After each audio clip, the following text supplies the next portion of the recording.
eu quero agradecer a presença de vocês todos nessa sessão extraordinária da CIERJ, e vamos escutar o professor Ricardo Sobier Dias, nosso amigo virologista, falar sobre a segunda onda. Obrigada, Ricardo, pela sua presença. As perguntas ficaram para o final. Obrigado, Tânia. Vou projetar agora. Bom, pessoal, a ideia é a gente mostrar o que a gente tem tentado aprender e analisar com relação às evidências da dinâmica dessa infecção, tendo como inspiração o que aconteceu na segunda onda da Covid-19. Né? Bom, a primeira coisa, né, é interessante a gente entender como uma doença infecciosa nova ela pode se fixar. Então, normalmente, essas doenças infecciosas, elas vêm de animais silvestres. E aí, você tem aquilo que a gente chama de cruzamento entre as espécies. Ou seja, uma infecção, ela vem do reservatório natural, o animal silvestre, e atinge a gente, o Homo sapiens sapiens, tendo esse cruzamento das espécies. O que mais frequentemente acontece é a extinção rápida desse patógeno. Às vezes ele não dá certo, ele se extingue. Exemplo, gripe espanhola. A gente teve uma pandemia pela gripe espanhola e depois de 2 anos, o vírus simplesmente deixou de existir. Ele se extinguiu. É possível que tenha ocorrido uma mutação deletéria, às vezes você, de uma forma ordenada, faz com que o seu corpo leve o vírus à extinção. Pode ser que a gente tenha adquirido alguma imunidade específica, e é o que acontece mais frequentemente. O vírus se extingue. A gente já teve um exemplo de um outro coronavírus, né, o vírus da MERS, que também, parecido com o SARS-CoV-2, usa o mesmo receptor, entrou no Oriente Médio, infectou morcegos, depois camelos, depois seres humanos, mortalidade altíssima, 30%. Depois ele se extinguiu. Será que ele se extinguiu? Tem relatos agora recentes mostrando uma reemergência da MERS, que é sempre um perigo. Aliás, eu queria que vocês contassem quantas vezes eu vou colocar essa interrogação aqui na minha apresentação, para enfatizar as dúvidas que a gente tem. Bom, se nesse cruzamento das espécies você tem a fixação desse patógeno, ele fica para sempre, a gente vai definir que a gente teve uma zoonose. Zoonose é uma transmissão de uma infecção do seu reservatório natural, um animal, de forma natural, essa transmissão, para o ser humano. É mais ou menos assim que acontece. Tem uma coisa interessante com relação aos vírus respiratórios, e os vírus respiratórios, eles são uma função entre a infectividade e a patogenicidade. Você tem que ter um balanço. Raramente um vírus respiratório, ele é muito transmissível, muito infectante e ao mesmo tempo muito patogênico. Quando isso acontece, ele não dá certo, ele tem pouco fitness. Vírus que tem muito fitness, espumavírus, né? O espumavírus, ele infecta as pessoas, não causa nada de dano para o hospedeiro e se dá bem, né? Ele consegue persistir. Vírus mais mal adaptado do mundo é o ebola. É um vírus que ele chega numa aldeia africana, não numa cidade, numa aldeia. E imediatamente ele mata 80% da população e 20% da população se cura e fica imune. E ele se extingue. Não é um bom exemplo de vírus adaptado. Alguma coisa interessante está acontecendo com esse vírus da Covid-19. A gente vai discutir isso daí. E toda vez que a gente fala sobre vírus, é muito interessante, eu já reproduzi isso daqui em algumas das minhas falas, né? Quando a gente foi procurar a origem da palavra vírus, a gente viu que ela vem do latim e foi criada no início da Idade Média, bem lá no comecinho. E o significado dela é um fluido venenoso que vem pelo ar. E na mesma época, comecinho da Idade Média, se falava que provavelmente a última coisa que acontecerá na sua vida é ter contato com o vírus. Parece bastante atual. Bom, vamos falar um pouquinho de como funciona a epidemia. E para qualquer epidemia, a gente tem uma coisa que a gente chama de movimento epidêmico típico, que é essa onda. Você tem um pico no número de casos, depois você começa a ter uma diminuição do número de casos em direção a um vale, e depois de um determinado período, você novamente tem um pico na infecção. Isso se repete. Acontece muito com vírus respiratórios, acontece com influenza, está acontecendo de forma muito rápida com o SARS-CoV-2. Né? Esse pico entre altos e baixos tem sido muito rápido. O que deveria acontecer em um ano está acontecendo talvez em poucos meses, 6, 7 meses. A gente vai discutir isso daí. E olha, quando a gente fala em movimento epidêmico dos vírus respiratórios, essa queda e esse aumento, ela é proporcional ao número de pessoas suscetíveis. Na hora que você esgota as pessoas suscetíveis ou diminui de forma bastante pronunciada, você diminui o número de casos novos. Ou porque tem também uma imunidade específica. E na hora que você aumenta novamente o número de pessoas suscetíveis, porque perdeu essa imunidade, porque mais gente entrou nessa população, você de novo tem a subida do número de casos em direção ao pico. Bom, com os vírus respiratórios, o que a gente tem na variação desse número de pessoas suscetíveis pode ter relação com a duração da imunidade. Se a imunidade vai embora, a gente aumenta a população suscetível novamente, ele entra na fila. Ou uma coisa que é a mudança do vírus, a mudança genética, a gente chama isso de genetic drift. O vírus mudou geneticamente, isso vai fazer com que você tenha uma evasão do sistema imune. Normalmente, quando a gente fala de SARS-CoV-2, a gente vê que a imunidade específica ela é de curta duração. É o que mostravam os artigos iniciais, os mais antigos. E, de novo, eu estou colocando aqui a interrogação, porque isso aí pode não ser uma informação tão acurada. Mas olha essa informação. Um dos estudo importante, que foi publicado na Nature, logo no comecinho da epidemia, e eles olharam qual que era, entre outras coisas, a produção, o perfil de produção de anticorpos entre as pessoas infectadas. Eles basicamente compararam as pessoas assintomáticas com as pessoas sintomáticas. E o N é pequenininho, olha, 37 pacientes em cada grupo. E o que eles viram lá atrás, quando esse artigo foi publicado, que existe uma diferença na quantidade de IgG entre os sintomáticos e os assintomáticos. As pessoas sintomáticas, elas têm uma quantidade maior de anticorpos do que as assintomáticas. Isso aqui não vale para IgM, mas valeu para IgG. E da mesma forma, as pessoas que tinham infecção assintomática podiam não desenvolver anticorpos. 40% das pessoas desse estudo com infecção assintomática não positivaram IgG ao longo do tempo. Isso foi 12,9% entre os sintomáticos. Já dá para a gente perceber que tem gente que não produz anticorpo. E o decaimento pode ser rápido. Esse estudo mostrou um decaimento rápido.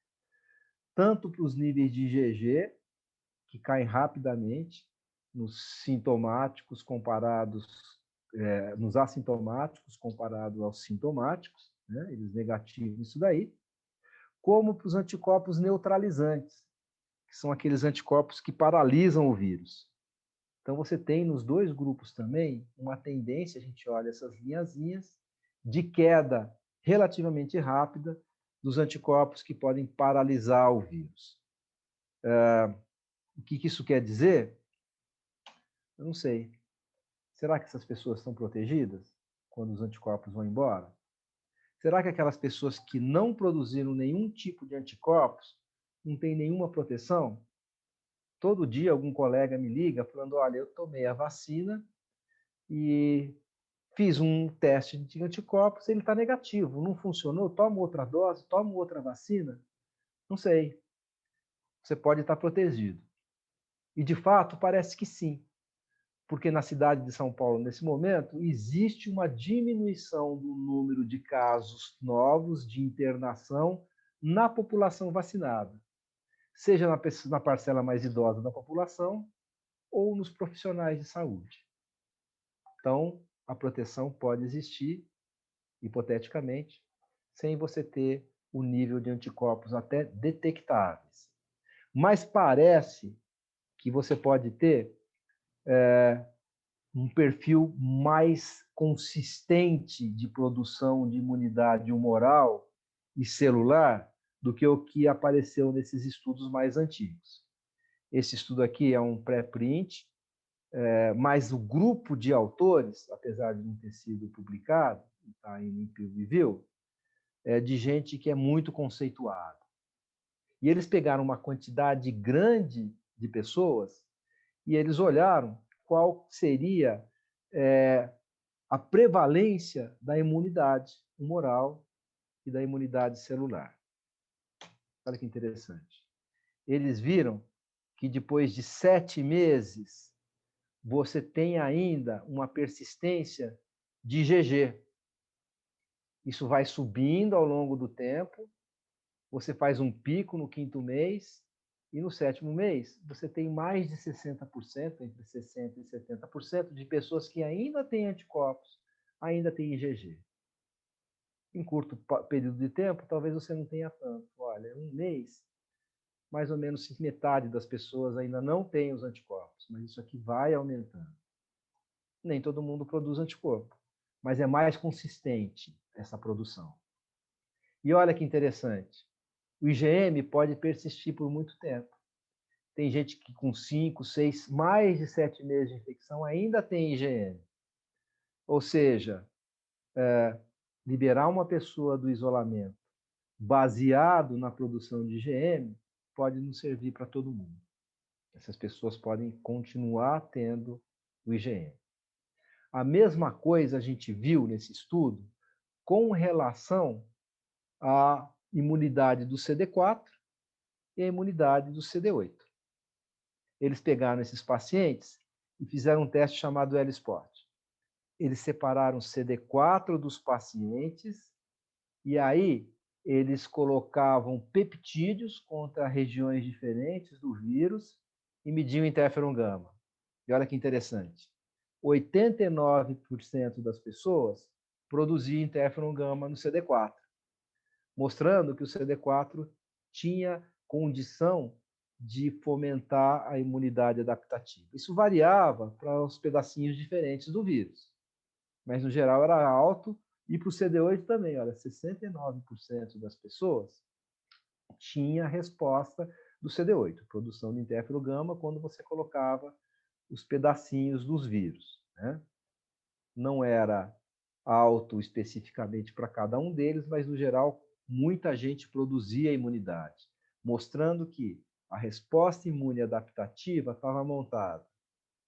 O vírus entrou no corpo, a célula dendrítica foi lá e captou o vírus e ensinou o CD4, que foi lá e mandou o linfócito B produzir anticorpos, imunidade humoral, e que mandou também o linfócito CD8 produzir a imunidade celular. E qual que é a importância disso tudo? Também não sei. Não sei se essa pessoa está protegida de uma superinfecção, de uma reinfecção, né? É uma coisa que a gente não tem. Quem tem que mostrar isso para a gente são os estudos de vida real, mostrar o que está acontecendo. Eu reconheço que é muito difícil a gente, por exemplo, se basear na ausência de anticorpo para falar se a infecção é nova, única, ou se é uma reinfecção. Porque, às vezes, a pessoa se infectou e não produziu anticorpo. Olha aqui, ó. Um mês, metade das pessoas, 60% com 2 meses, tem anticorpo, o restante não. Então, é difícil a gente avaliar esses estudos e confirmar que aquela infecção que está aparecendo é realmente a primeira, porque não existia anticorpo antes. Ou ela pode ser a segunda. Além do que, esse próprio estudo, ele mostra que existe uma heterogeneidade considerável, uma heterogeneidade imune considerável entre esses candidatos, né? Mostrando que nem tudo vai ser igualzinho. Voltando aqui à nossa curva epidêmica, lembra? Eu falei que, eventualmente, o que vai fazer com que você tenha, de novo, o pico, pode ser uma imunidade específica que você perdeu, mas pode ser o genetic drift. Toda vez que o vírus replica, você muda o vírus e aquele vírus novo pode escapar do sistema imune. Né? Esse é o genetic drift. A gente tem que reconhecer que o índice mutacional do SARS-CoV-2 ele é baixo. Não é que nem o do HIV, não é que nem o da hepatite B. É baixo. Mais ou menos a seguinte, como é que acontece isso? A polimerase do vírus, ela vai replicando o vírus, vai multiplicando o vírus no sentido do DNA, né? Que é do sentido 3' para o 5'. Alguns vírus têm, além dessa polimerase, uma outra enzima que vem do outro lado, do 3' e 5' e vai reparando os erros. Chama exonuclease. O SARS-CoV-2 tem essa enzima, essa exonuclease, que vai reparando os erros. Então, diminui muito a mutação do vírus. Mas, como ele replica muito, pouco de muito, acaba sendo muito. Antes da gente mostrar o que está acontecendo no Brasil e no mundo, vamos perder um tempinho aqui com a nomenclatura. Essa aqui é a nomenclatura, quem lida com HIV e com genotipagem, às vezes já tem uma certa familiaridade. Bom, mutação é aquela mudança que acontece no genoma e vai repercutir na troca de aminoácidos. Por exemplo, D614G. Você está falando que no gene que faz a glicoproteína da espícula, do spike, um ácido aspartico, D, mudou para uma glicina. E aí, o vírus pode ter uma outra característica, teve essa mutação. Com a mutação, ou com um grupo de mutações, você vai formar variantes. Então, a variante é quando o vírus que tem uma mutação ou mais, ele dá certo. Ele vai se fixar e vai se expandir. No caso do SARS-CoV-2, às vezes, uma variante pode ter uma única mutação, que se fixou e se expandiu, e suplantou o que existia antes. Às vezes, ele tem várias mutações. Né? Estou falando variantes, porque esse é o termo que tem sido usado bastante para SARS-CoV-2. Na literatura, às vezes, você acha strain, que é cepa. Poderia ser até considerado um sinônimo. E aí, você pode ter as linhagens. Quando você tem um vírus ancestral e esse vírus começa a formar vários variantes, você tem essas linhagens, né? É como se fosse um caminho para você fazer vários grupos de vírus que vieram de uma progênie comum, um ancestral. Bom, na hora que você tem uma linhagem, esse vírus pode mudar o fenótipo. Então, ele pode mudar a antigenicidade, ele pode ficar mais transmissível ou menos transmissível, ele pode ficar mais citopático ou menos citopático, porque ele mudou o fenótipo. A linhagem também, às vezes, a gente encontra como clade, em inglês, ou clado. Só para a gente saber. Mas esse é o que é mais frequente. Bom, quando a gente começou, lá para outubro, novembro, observar a segunda onda de Covid na Europa, que foi, na verdade, até talvez uma surpresa. Né? Hoje, se a gente olhar para trás, não parece uma surpresa. Mas na hora que começou a aumentar na Europa, a gente falou assim, puxa, está acontecendo de novo. Né? Eu e a Tânia até escrevemos um editorial aqui para a gente tentar fazer alguma especulação sobre o que estava acontecendo, né? Porque, de novo, na Europa, começou a ter um aumento daquele pico epidêmico em alguns países, com características diferentes, né? As pessoas que estavam sendo acometidas eram diferentes. E aí a gente começou a tentar especular sobre isso. Vou falar mais do que isso. Bom, toda vez que eu olho aquele movimento epidêmico, eu olho mortalidade, porque eu acho que a mortalidade ela é menos equívoca. Porque se você falar em número de casos, isso vai depender de quando você testa, né? Na Alemanha, você testa todo mundo na farmácia. Então, quanto mais você testar, maior o número de casos. Isso daí não dá para você comparar. Mas a mortalidade parece ser um fator melhor do desfecho daquela infecção. Então, olha, vou mostrar alguns casos aqui, que eu acho bem legal. E aí a gente vai começar a entender algumas coisas. Olha o que aconteceu no Reino Unido. No Reino Unido, você teve um pico, e esse pico aqui foi concordante com o que estava acontecendo na Europa Ocidental.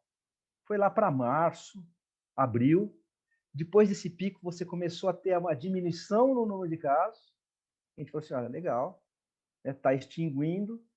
E aí, em outubro, novembro, começa a se esboçar um novo pico. Começa a se esboçar um novo pico. As pessoas ainda estão meio céticas na Inglaterra. Em janeiro, meados de janeiro, começo de fevereiro, um pico alto, maior do que o primeiro. Muito mais gente morrendo. E aí, o Reino Unido começou a vacinar. Vacinar, vacinar, vacinar, vacinar. E teve uma queda aqui, que coincidiu com a vacinação para níveis que a gente níveis muito baixos, né? Mostrando a primeira coisa, o primeiro aspecto que está na minha cabeça, vacinação é importante. Coincidiu aqui com a queda no número de casos na Inglaterra, no Reino Unido. Tem mais casos de sucesso. Olha o que aconteceu em Portugal. Portugal, na primeira onda, era difícil de entender o que estava acontecendo. A pandemia começou na Europa, na Itália, matou, matou, matou. Tinha gente que tinha que ir para a Alemanha. Depois ela foi para a Espanha, matou, matou, matou, e não chegou em Portugal. E eu comecei a pensar: o que está acontecendo? Por que esse vírus não está passando para Portugal? Será que o português é diferente? Será que ele tem alguma imunidade específica, né? E não teve quase nada. E ficou baixinho até, de novo, outubro, novembro, um pico. Começou a esboçar um pico muito maior que o primeiro, mas não foi tão dramático com o que aconteceu em fevereiro. Em fevereiro teve um pico enorme. E aí Portugal fechou. Fechou muito. Lockdown. Agora está vacinando, mas na época só fechou. E na hora que fechou, caiu bastante. Caiu muito, mostrando, olha, fechar parece importante. Está diminuindo bastante em Portugal. Tem mais casos assim. Israel. Israel ficou fechado o tempo todo, um monte de vezes, parecia que era um país fechado. Tanto é que na primeira onda teve um pico, mas era quase nada. E aí, em agosto, setembro, começou a aumentar o número de casos, parece que teve um outro pico. Se esse primeiro for um pico, não sei se é. A gente está na terceira onda aqui em fevereiro. Não é mais a segunda, é a terceira. Mas talvez não seja, porque tinha muita gente suscetível ainda, porque estava fechado o país. Então pode ser uma primeira onda tardia, em outubro, setembro, depois diminui, e aí faz uma segunda onda mais grave, em janeiro, fevereiro, e aí de novo, fecha tudo e vacina. E aqui são as duas coisas, fechar e vacina. Lockdown e vacina, e se extingue. Muito baixinho. Mas a coisa vai ficar feia. Ela não é bonitinha assim. Olha como fica feia na Alemanha. A Alemanha teve um pico, de novo igual, abril. Depois, muito, muito pouco. Parecia que o sucesso era absoluto. Um super pico, né, muito maior. Se você olhar a área sob a curva aqui, é impressionante a diferença. Esse pico aqui foi em janeiro. Muito alto, começou a diminuir, mas não se extingue, parte para um platô. E aí a Angela Merkel vem se desculpar, olha, não estou conseguindo fazer isolamento na Alemanha, o número de casos está aumentando lá também. Precisa ver o que vai acontecer nos próximos dias, mas parece que está aumentando. Não estamos conseguindo vacinar todo mundo que a gente queria. Então, a coisa pode ser diferente do Reino Unido. Fica um platô aqui. Vai piorar. Olha a Itália. Primeira onda terrível na Itália, todo mundo lembra da Lombardia. Foi uma coisa feia. E depois, a coisa diminuiu e a gente falou assim, puxa, passou. Passou. Deve ter imunidade de rebanho, inclusive. Monta-se uma segunda onda em novembro, dezembro, seguida de um platô de mortalidade. Será que está caindo aqui? Não sei, talvez não. Ficou um platô. Isso é muito ruim, porque na hora que você avalia de novo a área sobre a curva aqui, o número de pessoas morrendo é muito, muito grande. Mesma coisa na França. Dá uma olhada. Teve um pico aqui, um segundo pico, e o platô é quase tão alto quanto o segundo pico.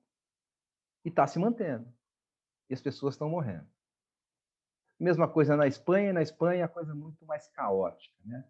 Porque essa mortalidade ela sobe e desce de um jeito muito estranho. Bom, na hora que a gente escreveu esse editorial, uma das coisas que a gente especulou era que, olha só, o CDC europeu começou a falar o seguinte, mudou o perfil da epidemia. Agora, as pessoas que têm a doença são mais jovens. As pessoas que internam gravidade, né, são mais jovens. As pessoas que vão para a UTI são mais jovens e as que estão morrendo são mais jovens. E aí, naturalmente, o que a gente pensa é, claro, as pessoas mais jovens, elas estão saindo na rua agora. As mais velhas estão em casa. Isso quer dizer que na primeira onda, só os idosos saíam e os mais jovens ficavam em casa? Não é uma coisa que faz muito sentido para mim. Então, uma das coisas que a gente começou a pensar era até a possibilidade de você ter um número grande de reinfecções, né? Então, essas pessoas mais jovens, elas poderiam estar se infectando. Como assim? Bom, as pessoas mais jovens têm a tendência a ter infecção assintomática ou pouco sintomática. Então, às vezes, elas não percebem. A gente está acompanhando todos os casos de reinfecção no mundo. A tendência é que o segundo caso seja mais sintomático, mais grave. Então, talvez essas pessoas na Europa estivessem se reinfectando, essas pessoas mais jovens. E agora mais sintomáticos, né? É muito difícil a gente olhar estudo prospectivo de reinfecção e concluir. Eu tenho dificuldade, sabe por quê? Porque eles fazem o seguinte, olha, você não tinha anticorpo e agora você tem anticorpo. Então, essa é a primeira infecção, certo? Não sei. Se a pessoa teve a primeira infecção e não teve anticorpo, eu não sei. Se ela foi assintomática, eu não sei. Então, eu tenho dificuldade de analisar isso daí. Mas, de qualquer forma, vamos mostrar o que aconteceu com o Brasil. No Brasil, a gente teve, logo depois da primeira onda, que foi um pouco mais tardia do que da Europa, né? Então, isso aqui foi para maio, comecinho de junho, você fez um pico aqui. E depois manteve um platô. O tempo todo um platô de mortalidade, certo? Nos Estados Unidos foi assim também. E a justificativa é um país muito grande, super, super grande. Então, é como se você tivesse várias epidemias dentro do país. País continental com o Brasil e Estados Unidos, você vai enxergar esse padrão aqui. Né? Não é quando você contabiliza o país inteiro, é como se fosse um grande platô. Né? E depois, o que aconteceu foi que a gente começou a ter um novo pico, todo mundo sabe, né? Agora, março, abril, a gente voltou a ter uma mortalidade grande, tá certo? Parece que aqui, sim, uma legítima segunda onda começou em Manaus, tá? Qual que é a história de Manaus? Primeiro, isso aqui são os estudos, né, da Esther Sabino, que vê a prevalência de anticorpos ao longo do tempo. Se você olhar aqui, essas barrinhas aqui são anticorpos, tá? Outra curva é doença respiratória grave. Então, vai de janeiro a janeiro, e é claro que a prevalência de anticorpos vai aumentando, mas em alguns lugares é muito alto. Olha o que acontece é aqui do lado direito que a gente vai olhar a prevalência de anticorpos. Olha o que acontece em Salvador. Talvez 70% de pessoas já com infecção prévia. Em Manaus, 76%. Entre 75% e 80% de pessoas aqui, né, em outubro, já infectadas, tá certo? Sobe também de uma forma grande no Nordeste, Recife, Rio de Janeiro, né? Então está subindo aqui. Bom, o que eu interpretei lá no comecinho do que estava acontecendo sobre Manaus?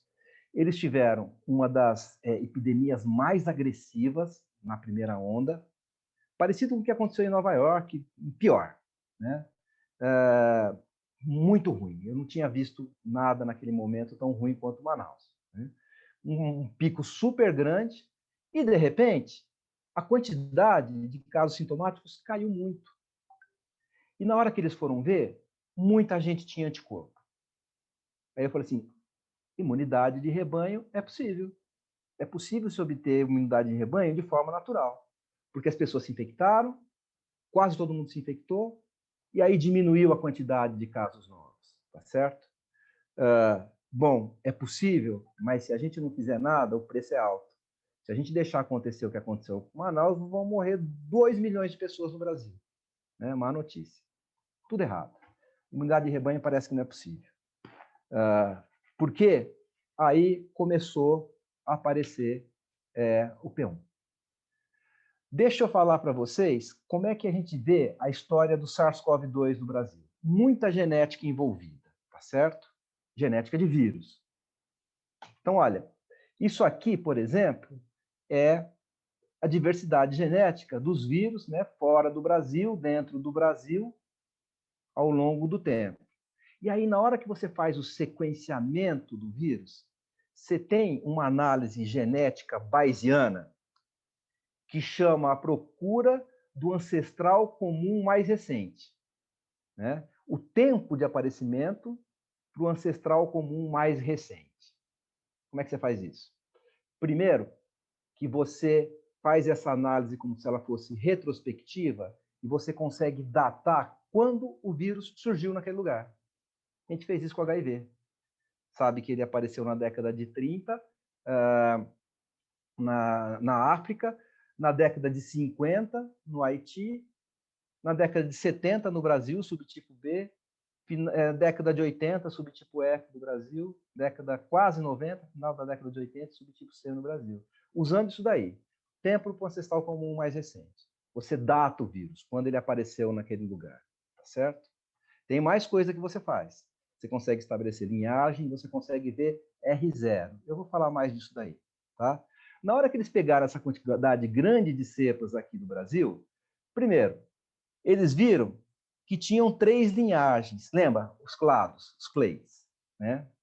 Um que ele chamou de B1.1.28, que estava muito prevalente aqui em São Paulo. O 2, que era do resto do Brasil, esse B1.33, esse aqui está em Recife. Viram as 3 linhagens, tá certo? Mas eles viram mais coisas. Eles viram que teve pelo menos 100 introduções no Brasil do vírus. Veio um vírus da Itália. Ele entrou 100 vezes, tá? Essas são as introduções estimadas. E nessas introduções, você formou 3 linhagens, 3 clados. Aqui, ó, na hora que você tira aqui, você tem essa clade 1 aqui, que é o vírus de São Paulo, a clade 2, que estava disseminada para o resto do Brasil, né?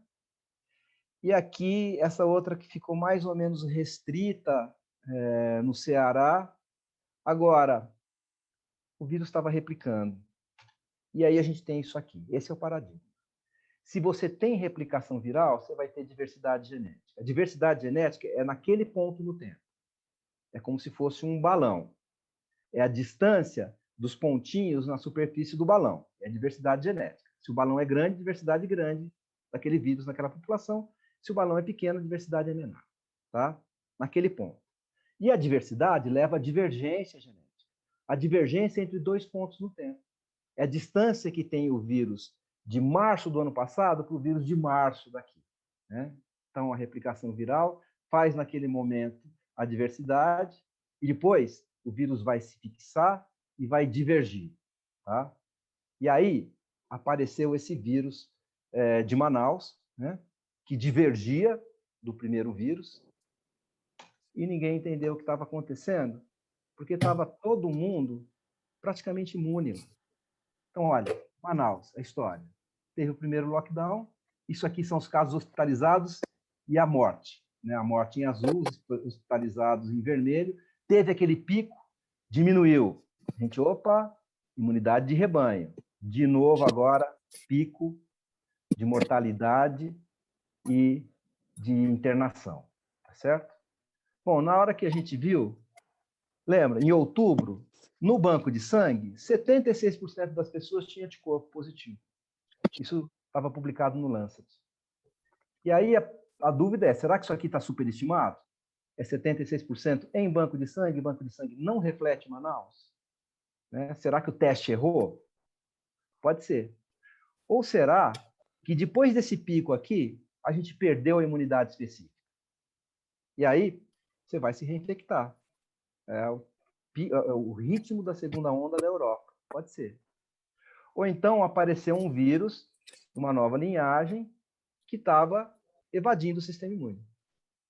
E é claro, toda vez que aparece um vírus novo e ele se fixa e se expande, ele é mais transmissível, né? Isso é óbvio. O vírus novo que suplanta o velho, ele só suplanta porque ele tem essa característica adaptativa de ser mais transmissível, por exemplo, né? Muito intuitivo. Olha o que foi visto, então. Esse vírus P1, ele divergiu muito, porque normalmente os vírus novos, eles têm uma mutação, até 6 mutações, esse tinha 17, tá certo? 10 no spike, que é aquilo ali que é mais importante na imunogenicidade e na ligação com a célula. E 3 mutações justamente no RDB, que é o Receptor Binding Domain. Sabe o que é isso? O vírus ele se liga no ECA2 justamente com essas posições de aminoácidos. E é justamente nessas 3 que o vírus mudou. Então, é concebível que esse vírus, com essas 3 mutações, tenha tido um fitness de transmissão maior. Ele se liga mais, infecta mais a célula. Isso pode ter acontecido, né? Então, olha o que aconteceu aqui. Né? Isso aqui a gente já viu, né? Aquele primeiro pico. No segundo, a coisa foi maior. O P1 é esse verdinho aqui. Ele entra, começa a dividir com o P2 e as outras e suplanta totalmente. Todos os vírus agora que tem no Manaus, 100% é o verdinho aqui, é o P1. Vantagem adaptativa, tá certo? Na hora que você vê quando você detectou o primeiro caso de P1, foi 6 de dezembro de 2020. E aí coincidiu que na hora que apareceu o P1, você aumentou o número de casos, aumentou o número de hospitalização e o número de mortalidade. Estávamos despreparados? Ou o vírus é que é ruim mesmo? Não sei. Bom, vamos voltar à análise bayesiana. Na hora que você faz aquela análise bayesiana, lembra que eu falei? Uma das coisas que ela dá, parece mágica, mas ela dá o R0. Ela dá aquela cepa, se a pessoa tiver infectada, quantas pessoas ela vai infectar. Por exemplo, quando a gente fez isso para o HIV, e a gente via que o subtipo C estava se expandindo no sul, o R0 do subtipo B era 1, do subtipo F era um pouquinho menos, e do subtipo C era 3. Então, só pela análise genética, a gente conseguiu ver que ele era um vírus mais transmissível.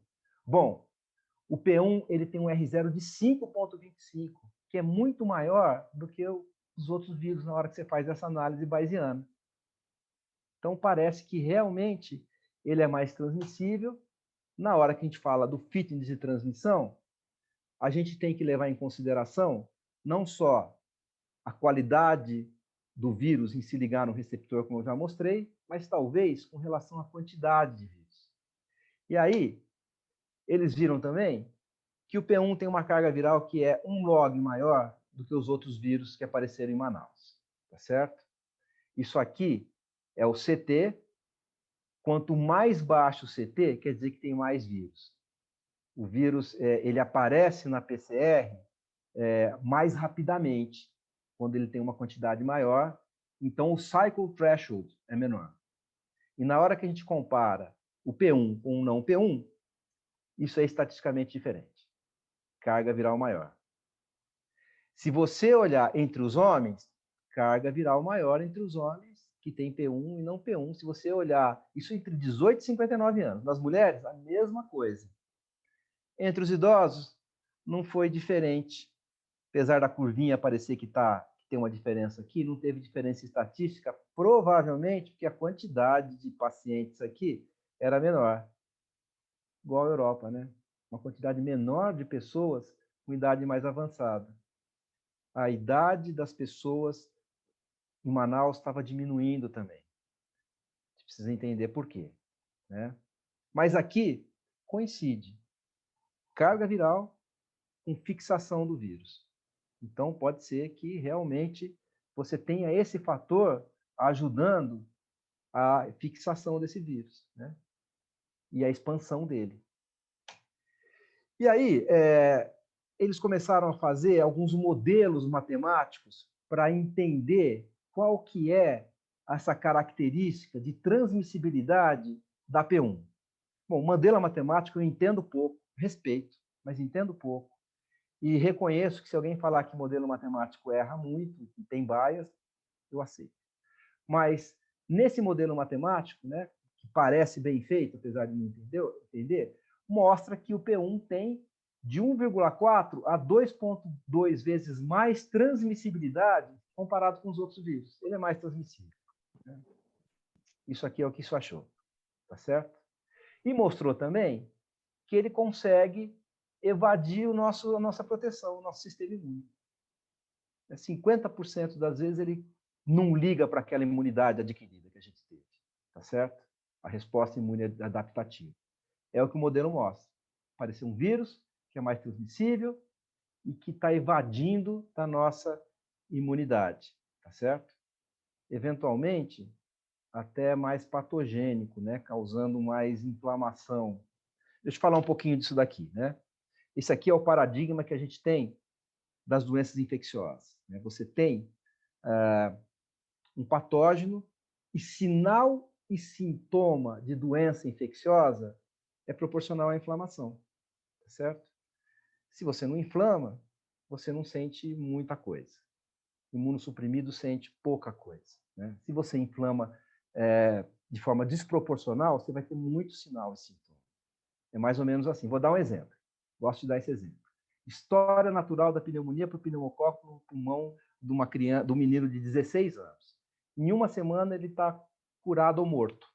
Ele pode ter uma inflamação tão grande, vai fazer um shunt tão grande que ele morre, ou ele vai se livrar daquele vírus pela inflamação que ele teve. O mesmo pneumococo no interstício de um pulmão, num paciente que tem AIDS, pode demorar 6 meses para dar sintoma. Né? Aspergillus e LMA no pulmão. O paciente tem LMA, na hora que ele sai da imunossupressão, ele morre de infecção pulmonar por aspergillus. Já estava lá, só que ele não inflamava. É mais ou menos assim. É como se a gente tivesse isso daqui. Né? Você tivesse uma fogueira, onde, no caso do SARS-CoV-2, a inflamação é a labareda, é o fogo. Agora, o vírus é justamente a brasa, é a madeira, é a lenha que está ali. Né? Então, para você ter inflamação, é muito plausível que você tenha lenha. Você tem que ter o vírus junto, tá certo? Isso é uma coisa que acontece.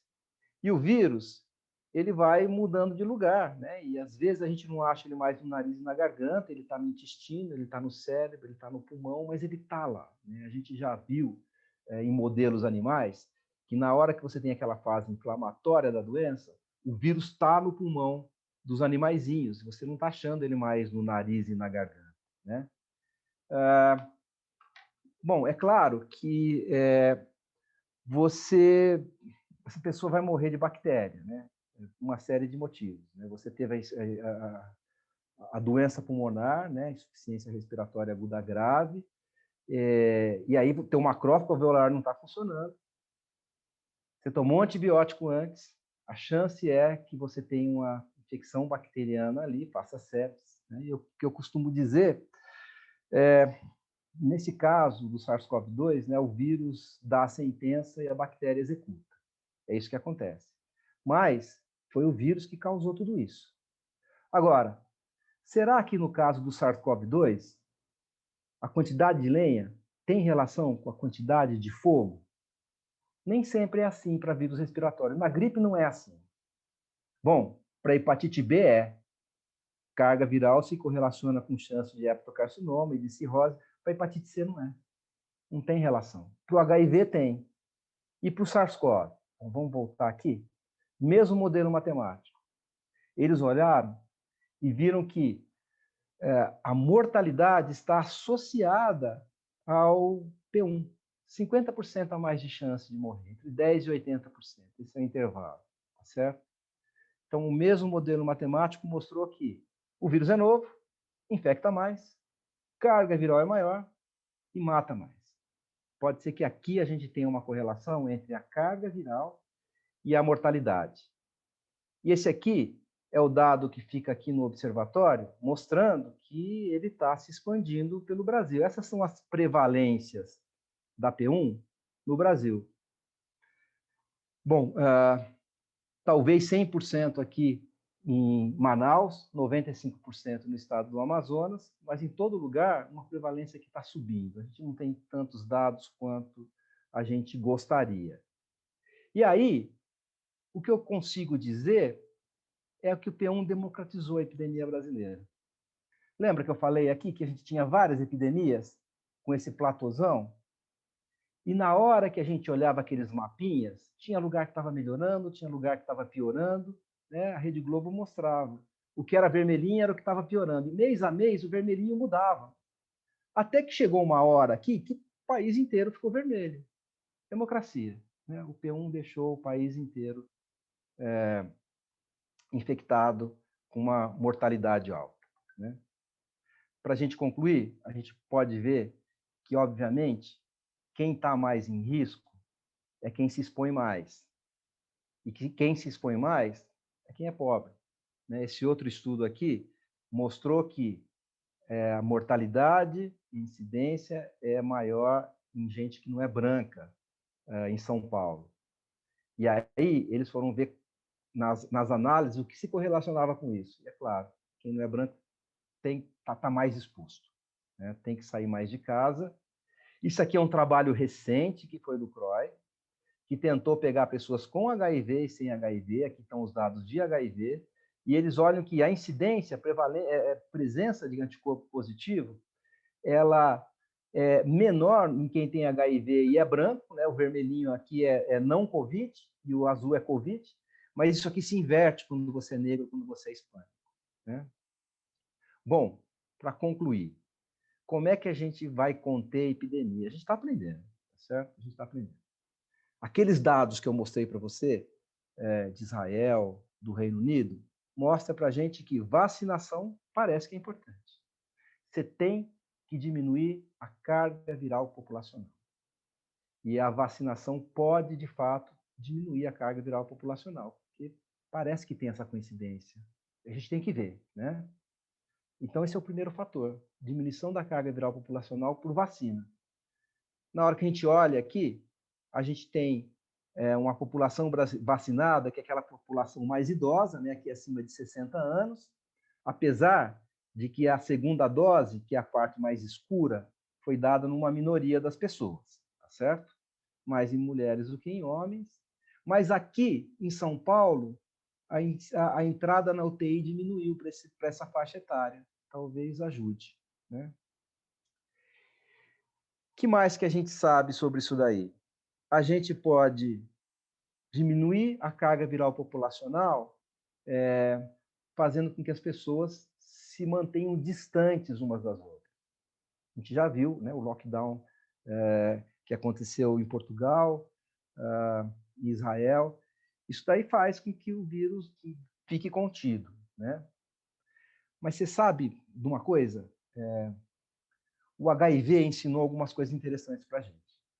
Ele ensinou, por exemplo, que a gente tentar mudar comportamento das pessoas para diminuir transmissibilidade de uma infecção não dá tão certo assim, né? Então, é uma grande hipocrisia, por exemplo, a gente tentar mudar comportamento sexual das pessoas para elas não terem HIV. E talvez seja hipócrita também a gente querer mudar totalmente o comportamento das pessoas em função da Covid, porque é difícil, não acontece. Os jovens continuam indo para a balada, as pessoas continuam se encontrando. O ideal para diminuir a viremia populacional seria ter esse segundo componente, que é de isolamento. O histórico do HIV mostra que não funciona. O que o HIV mostrou para a gente que funciona? É estratégia biomédica. Por exemplo, o PEP, que é o que eu acho que a gente tem que fazer com a Covid. A gente tem que achar um medicamento, e esse medicamento tem que ser usado para a gente coibir a transmissão. Em vez de você pegar uma pessoa numa casa e deixar ela isolada das outras que não têm infecção, vai lá e trata com profilaxia pós-exposição às outras na hora que a gente tiver um comprimido para isso. Será que vai ser o molnupiravir? Não sei. E aí, você diminui a mortalidade, por exemplo, em asilo, que é absurdamente alto em qualquer lugar do mundo. 33% em asilo de idosos, né?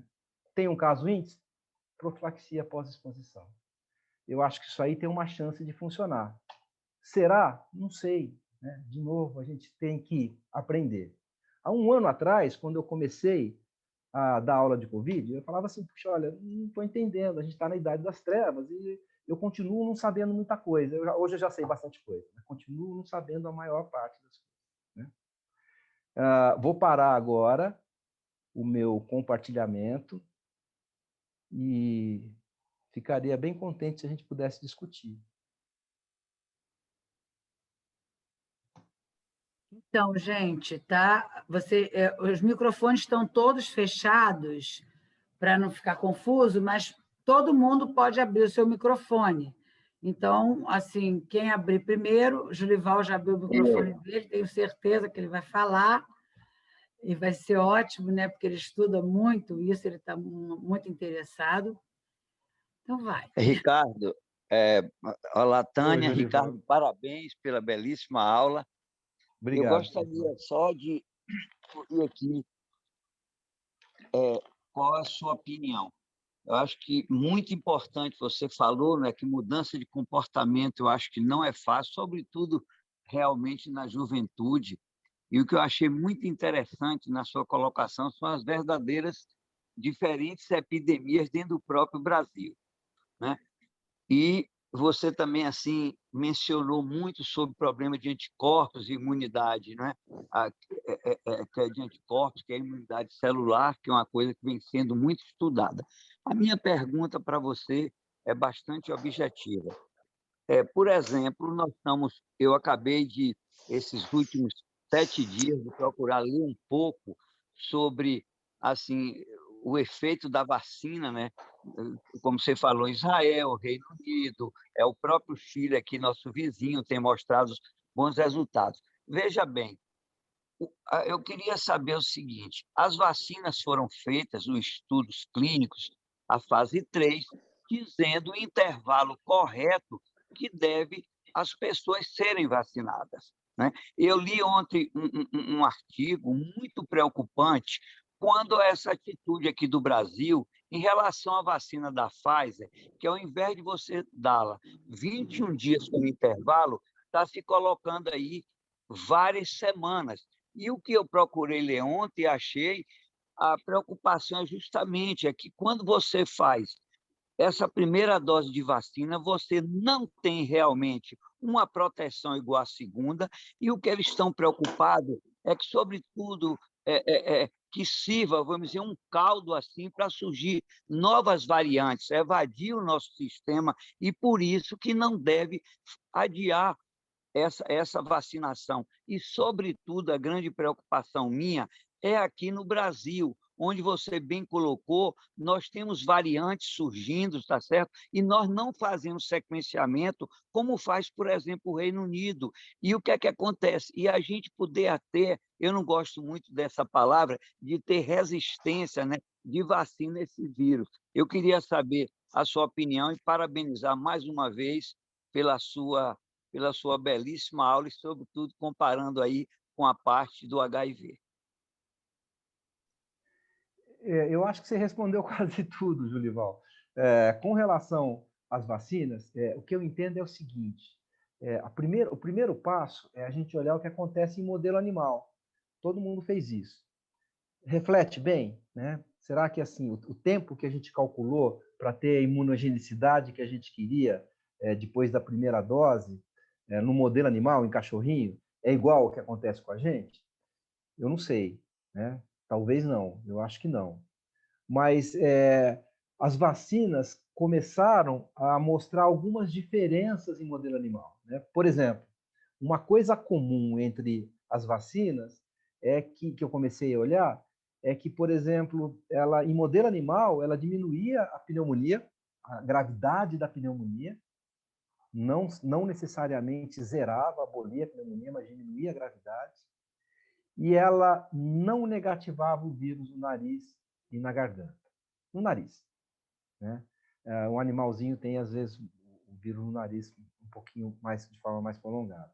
A única que negativava, as que negativavam eram as vacinas de RNA, né? De mRNA, que aí eu pensei assim, bom, talvez essas vacinas de mRNA elas serão mais efetivas para cortar a cadeia de transmissão. Porque você tem uma vacina que vai te proteger, mas não vai diminuir, não vai zerar o teu vírus no nariz? Será que você não está mais transmitindo? Né?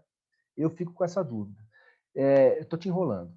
Eu não tenho claro na minha cabeça quanto tempo a gente pode ser tolerante com essa segunda dose. Né? O que a gente tem claro na cabeça é que, nos estudos de fase 3, as pessoas se infectam entre a primeira e a segunda dose, mostrando que, claramente, a gente precisa de mais doses. Agora, a gente não sabe nem, para algumas vacinas, se 2 doses são suficientes. Talvez a gente precise de mais. Né? Para a hepatite B, a gente precisa de mais. Não sei, acho que a gente está aprendendo ainda. E tem uma coisa que é uma equação da imunologia sobre vacina, que é o seguinte: você não pode errar na dose. A tua dose, ela tem uma tolerância, mas se ela for muito baixa, você não tem imunogenicidade. Se ela for muito alta, você tem intolerância. E aí você acaba com o efeito da vacina. Então você tem que ver qual que é essa equação para você não fazer o tiro ao contrário, né, que é o da tolerância, fazer a vacina parar de funcionar. Por isso que a gente não sabe ainda, não autoriza as pessoas a tomarem vacinas diferentes juntas. Né? Tomou uma dose de uma, vai tomar a segunda dose da outra? Não sei, se tiver tolerância. Né? A gente não sabe direito isso daí. Agora, eu me coloco, às vezes, no lugar do gestor e vejo como é difícil. Né? Eu sei que teve assim, um erro, que foi um erro big time. As pessoas falarem assim, olha, não, vamos vacinar todo mundo com a primeira dose, depois a gente vê o que acontece. Né? Na hora, aquilo ali me falou assim, não vai dar caca, não vai dar certo, né? Porque isso pode ser muito pior. E parece que é o que aconteceu mesmo. Né? Eu não sei, eu queria que mais alguém falasse sobre isso. Não sei se tem mais alguém. Raquel está de mãozinha levantada ali. Mauro também. Não, vocês não botaram a mãozinha. Primeiro a levantar a mãozinha. Não, tá tudo. Raquel, bota a mãozinha que eu sei. Eu também tenho pergunta também aqui, gente. Calma. Eu não sabia da mãozinha. Vocês estão frequentando pouco a reunião online, viu? Que tem mãozinha. Eu não sabia, então eu sou a terceira na lista. Vou me mutar de novo. Olá, Ricardo. Parabéns pela aula, parabéns, Tânia, pela iniciativa. Ricardo, eu queria talvez alguns comentários. O Felipe Navega, nesse trabalho que você falou, quando ele, né, de P1, e quando eles fizeram análise de carga viral e tudo, ele fica preocupado e, na opinião dele, inseguro até de fazer qualquer correlação nos casos de Manaus, entre carga viral e gravidade de doença. Porque ele mesmo, né, falou que um tanto lá de gente com carga viral muito alta estava absolutamente assintomático, né? E eu queria ver qual é a sua opinião sobre isso. Eu sei que você falou que, né, possivelmente uma tendência de carga viral mais alta, gravidade de doença, mas parece que isso ainda também a gente não tem, pelo menos o que me... Quer dizer, do que eu ouvi dele, ele meio me convenceu de que a gente não teria muita clareza disso em relação ao coronavírus.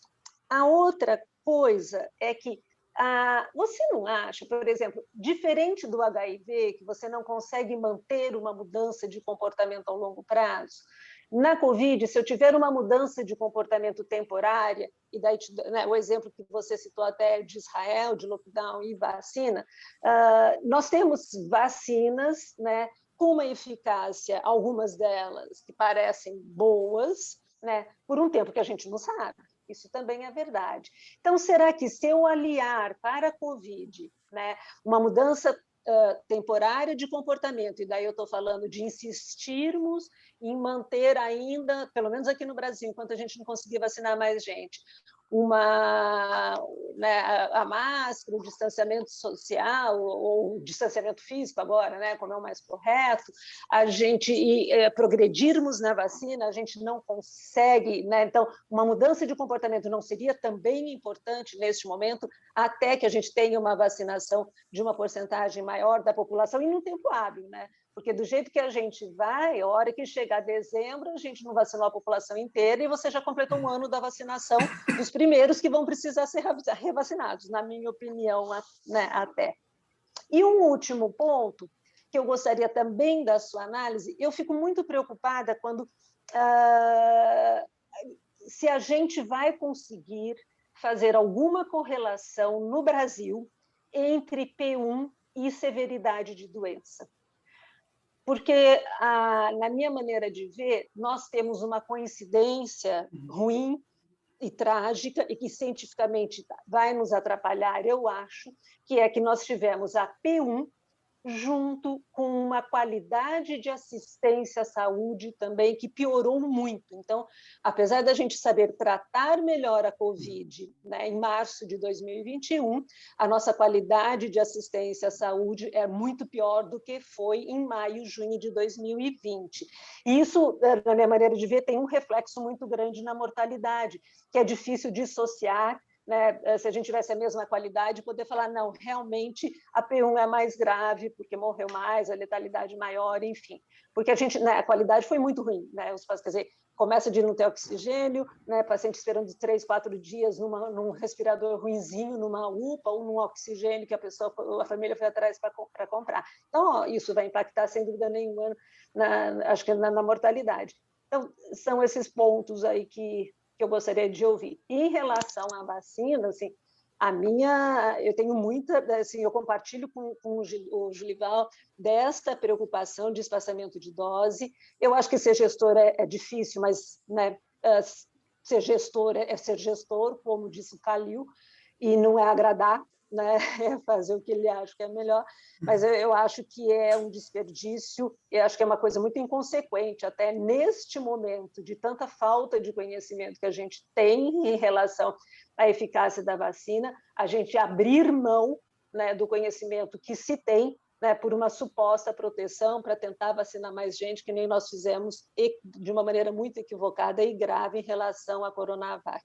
Mas é uma opinião também quase nada de embasada em ciência, né? Mas esses outros pontos eu gostaria também de ouvir sua opinião. Eu agradeço e parabenizo você de novo. Viu? Vou abaixar minha mãozinha. Obrigado. Olha, eu já baixei sua mão. É muito interessante, porque assim, na hora que a gente olha na literatura, você vai achar uma quantidade enorme de trabalhos que tem conclusões antagônicas, que tem resultados antagônicos. E aí, as associações que a gente olha, a gente não pode ter certeza que elas são causais ou não.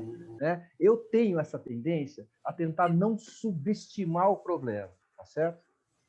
Não é para causar pânico, mas não vamos subestimar o problema, porque subestimar o problema foi o que não deu certo. Tá? Então, olha só, vamos tentar manter o isolamento social? Puxa vida, é o que a gente não pode deixar de fazer, deixar de jogar a toalha. Mas a Angela Merkel teve que pedir desculpa para a população quando ela não conseguiu. Não consegui. Na Alemanha ela não conseguiu. Entendeu? Então, manter essa mortalidade elevada na Itália, na Alemanha, na França, na Espanha, é porque não está funcionando o isolamento social. Né? Então, é claro que a gente tem que continuar tentando por esse, talvez, período mais transitório de tempo, mas a gente tem que ser realista. A gente precisa de mais. Né? Não é para a gente desistir, a gente precisa de mais. A associação entre...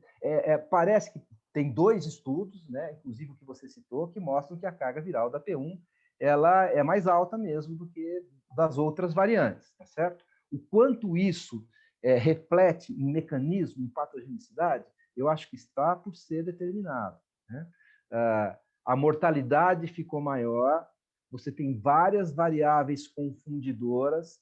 Eu pensava exatamente assim. Na hora que chegou mais ou menos outubro, eu falei assim, eu prefiro ter Covid agora, ainda bem que eu não tive antes, porque agora a gente sabe tratar melhor.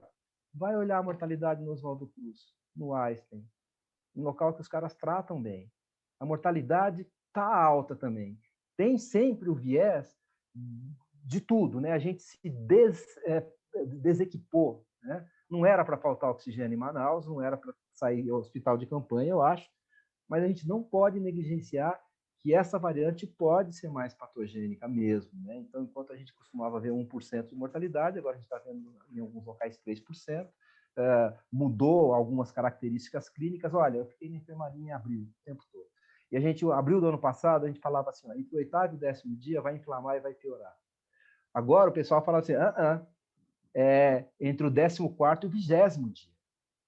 E aí todo mundo lá com uma duração grande de doença com PCR positivo ainda. Mudou. Então aquele negócio que a gente falava antes, eu não sei se é verdade. Né? Será que aqueles períodos são os mesmos? Será que o vírus agora que está positivo, ele já não é mais transmissível como era a outra variante? Não sei. A gente tem que... O pior que a gente pode fazer é achar que sabe e negligenciar o perigo. Essa é a minha opinião. Né? Então, eu vivo falando isso. Né? Não vamos achar que a coisa... que a gente tem um domínio da situação, porque não está dando certo. O que a gente fez até agora não está dando certo. Senão a gente não ia estar nessa situação, e não é só aqui, é em muitos lugares do mundo também. Eu não sei. Eu queria saber se alguém pensa... Em ordem de mãozinha, agora é o Mauro, e depois é Camila. Tá. Então, Ricardo, tá ouvindo? Todos. Tá? Não, só, começando aí pelo fim, vou falar em vacina, espaçamento 3 semanas ou 3 meses, o que seja. Tradicionalmente, as vacinas não são dadas a segunda dose em 3 semanas, né? Você sempre dá um período maior. Normalmente, com menos de 4 semanas, não se faz uma segunda dose, porque por várias razões imunológicas. Esses estudos foram feitos com 3 semanas por razões logísticas. Em termos práticos, o Reino Unido e o Canadá, entre outros países, usaram 3 meses na vacina da Pfizer. Quer dizer, o Brasil não está inventando a roda. Tem um precedente que é não desprezível, que é o que o Reino Unido fez. Então, no Reino Unido foram 3 meses, foi uma decisão pelo mesmo motivo que aqui, pela escassez de vacinas naquele momento. E na Escócia, eles compararam os resultados populacionalmente entre Pfizer e AstraZeneca, e foi muito parecido populacionalmente, né? E lá usaram 3 meses. O Canadá, não sei exatamente o que deu. Então, tem um precedente, e a AstraZeneca foi feito com 3 ou 4 semanas e 12 semanas de comparação. 12 semanas foi equivalente um pouco melhor do que 3 ou 4 semanas, porque vacinas, em geral, vocês precisam de um tempo maior para poder fazer um booster, por várias razões.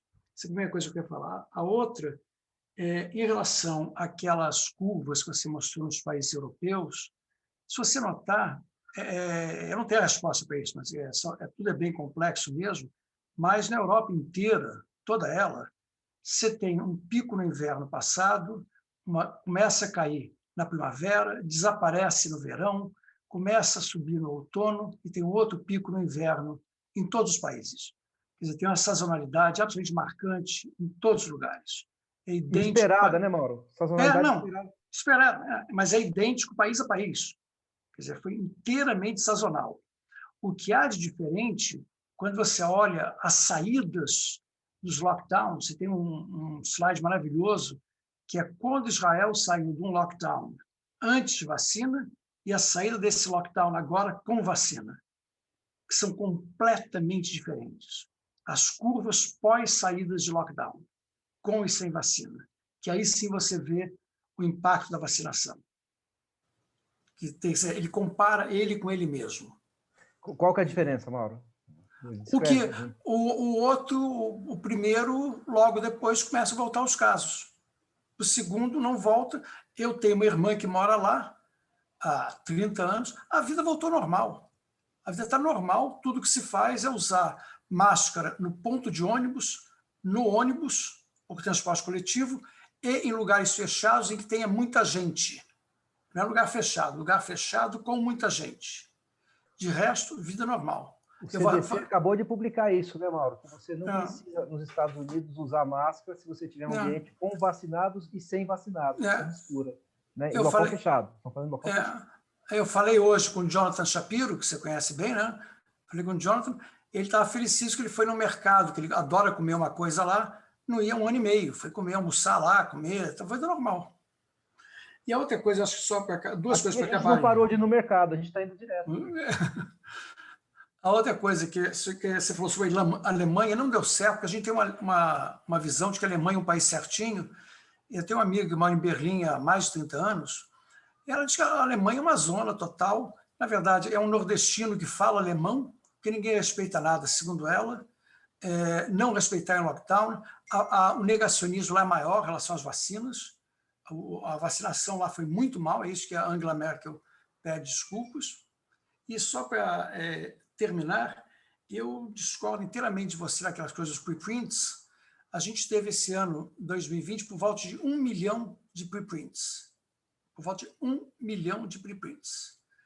E você não há como diferenciar o que é um jogador da 5ª divisão de futebol do que é um jogador da 1ª divisão de futebol, se você não conhece. Esse artigo que você mostrou, por acaso foi eu que te mandei até, você sabe quem é o Rafi Ahmed, você sabe quem é Julie McElrath. Então você sabe a qualidade. Não há como saber quem é quem. Os preprints surgiram não para serem usados como artigos, surgiram para ser colocado para a crítica pública, para outros colegas olharem, criticarem, você mudar o seu artigo e então submetê-lo à publicação. Não eram para ser usados como dados, como se fossem artigos. E estão sendo usados como se fossem artigos. Então, foi completamente desvirtuada a função do preprint. Então, por isso temos cloroquina, por isso temos meta-análises, que todo mundo recebeu aqueles WhatsApps dizendo acabou, mostrando que agora se provou que a cloroquina funciona.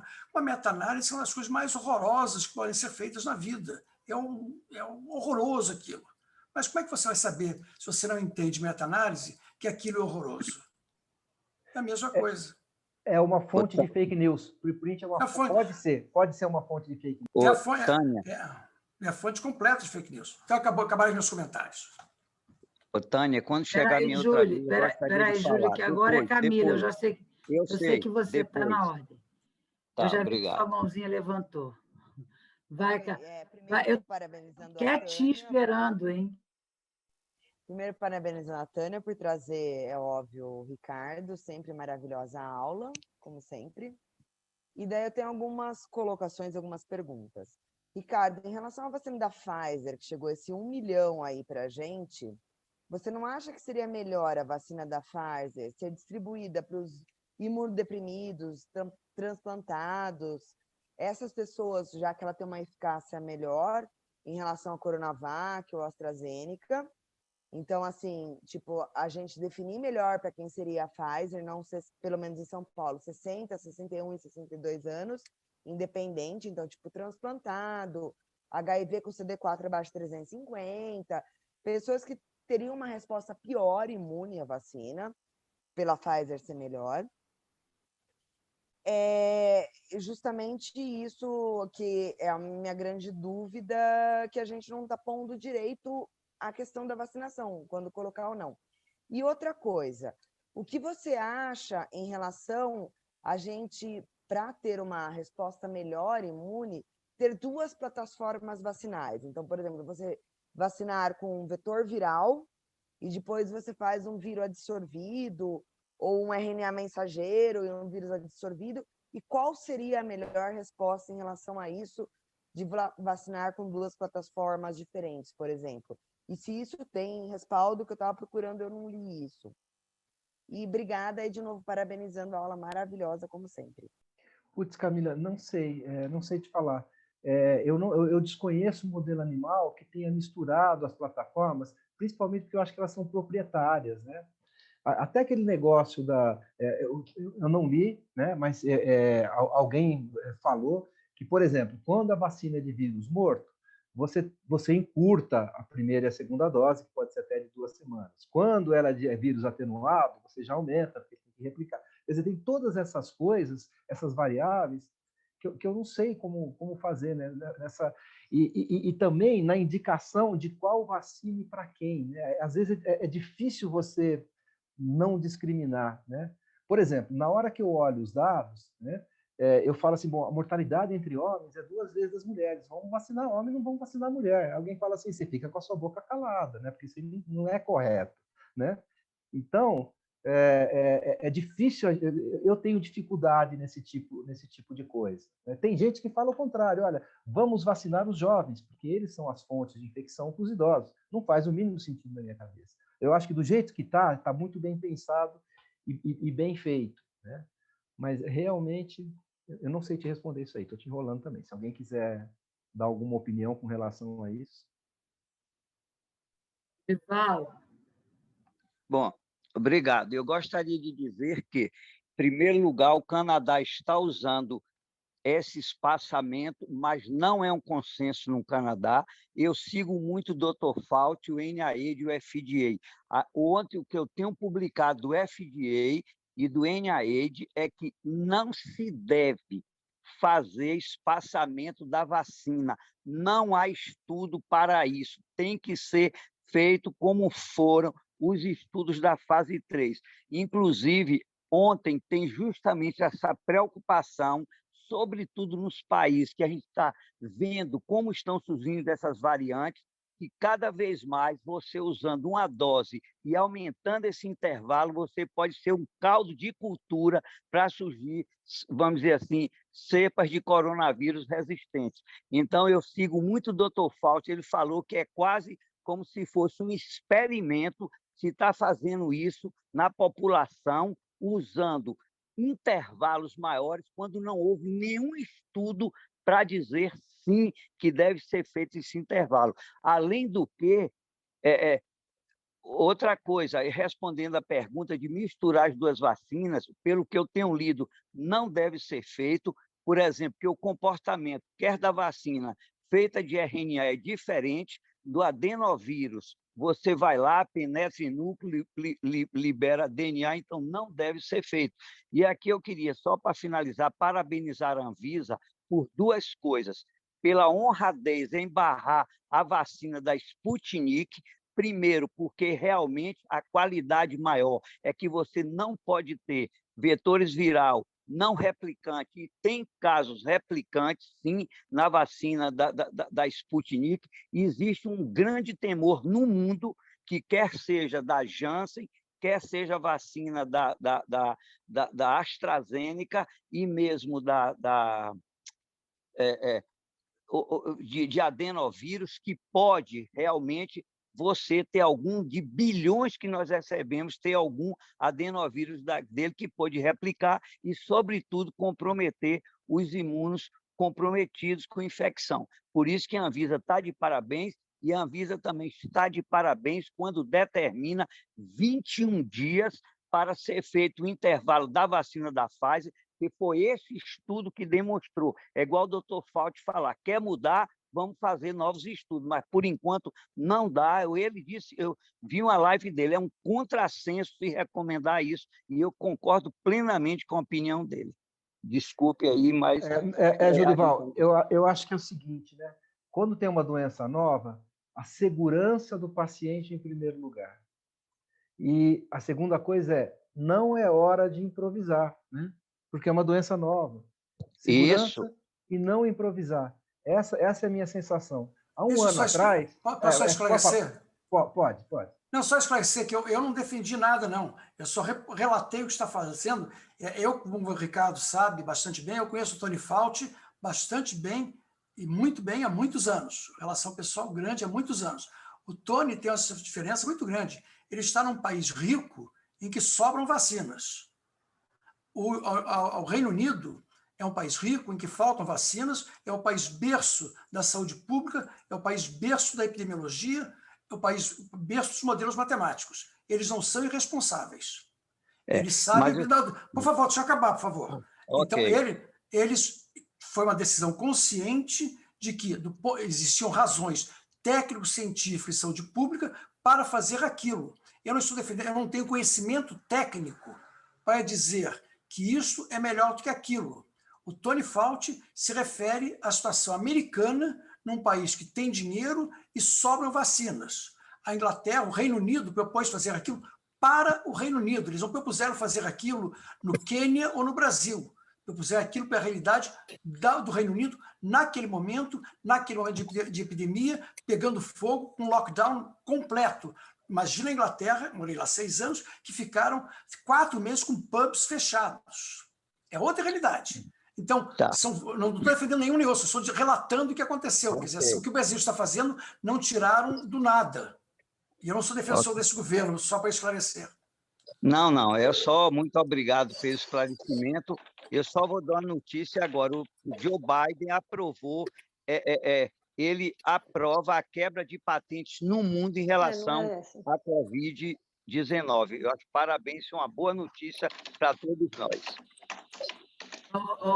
Gente, vamos respeitar um pouquinho aí. Agora é o Thor, tá?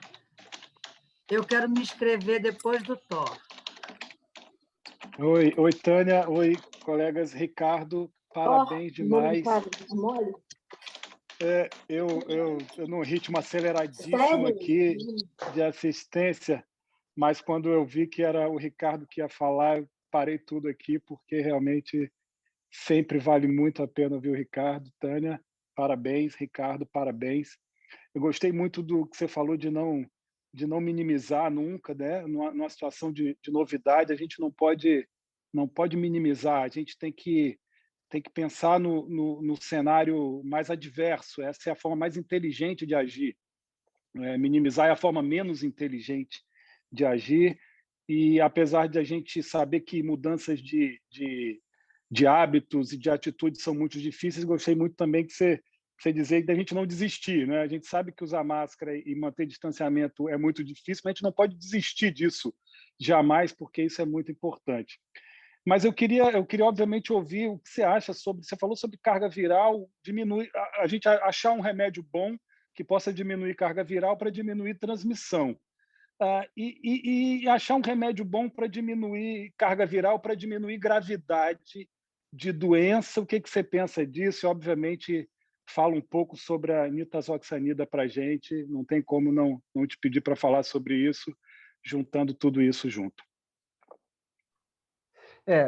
Só complementando uma coisa, né? Quem me vê falar, né? Já desde o comecinho eu falava o seguinte, né?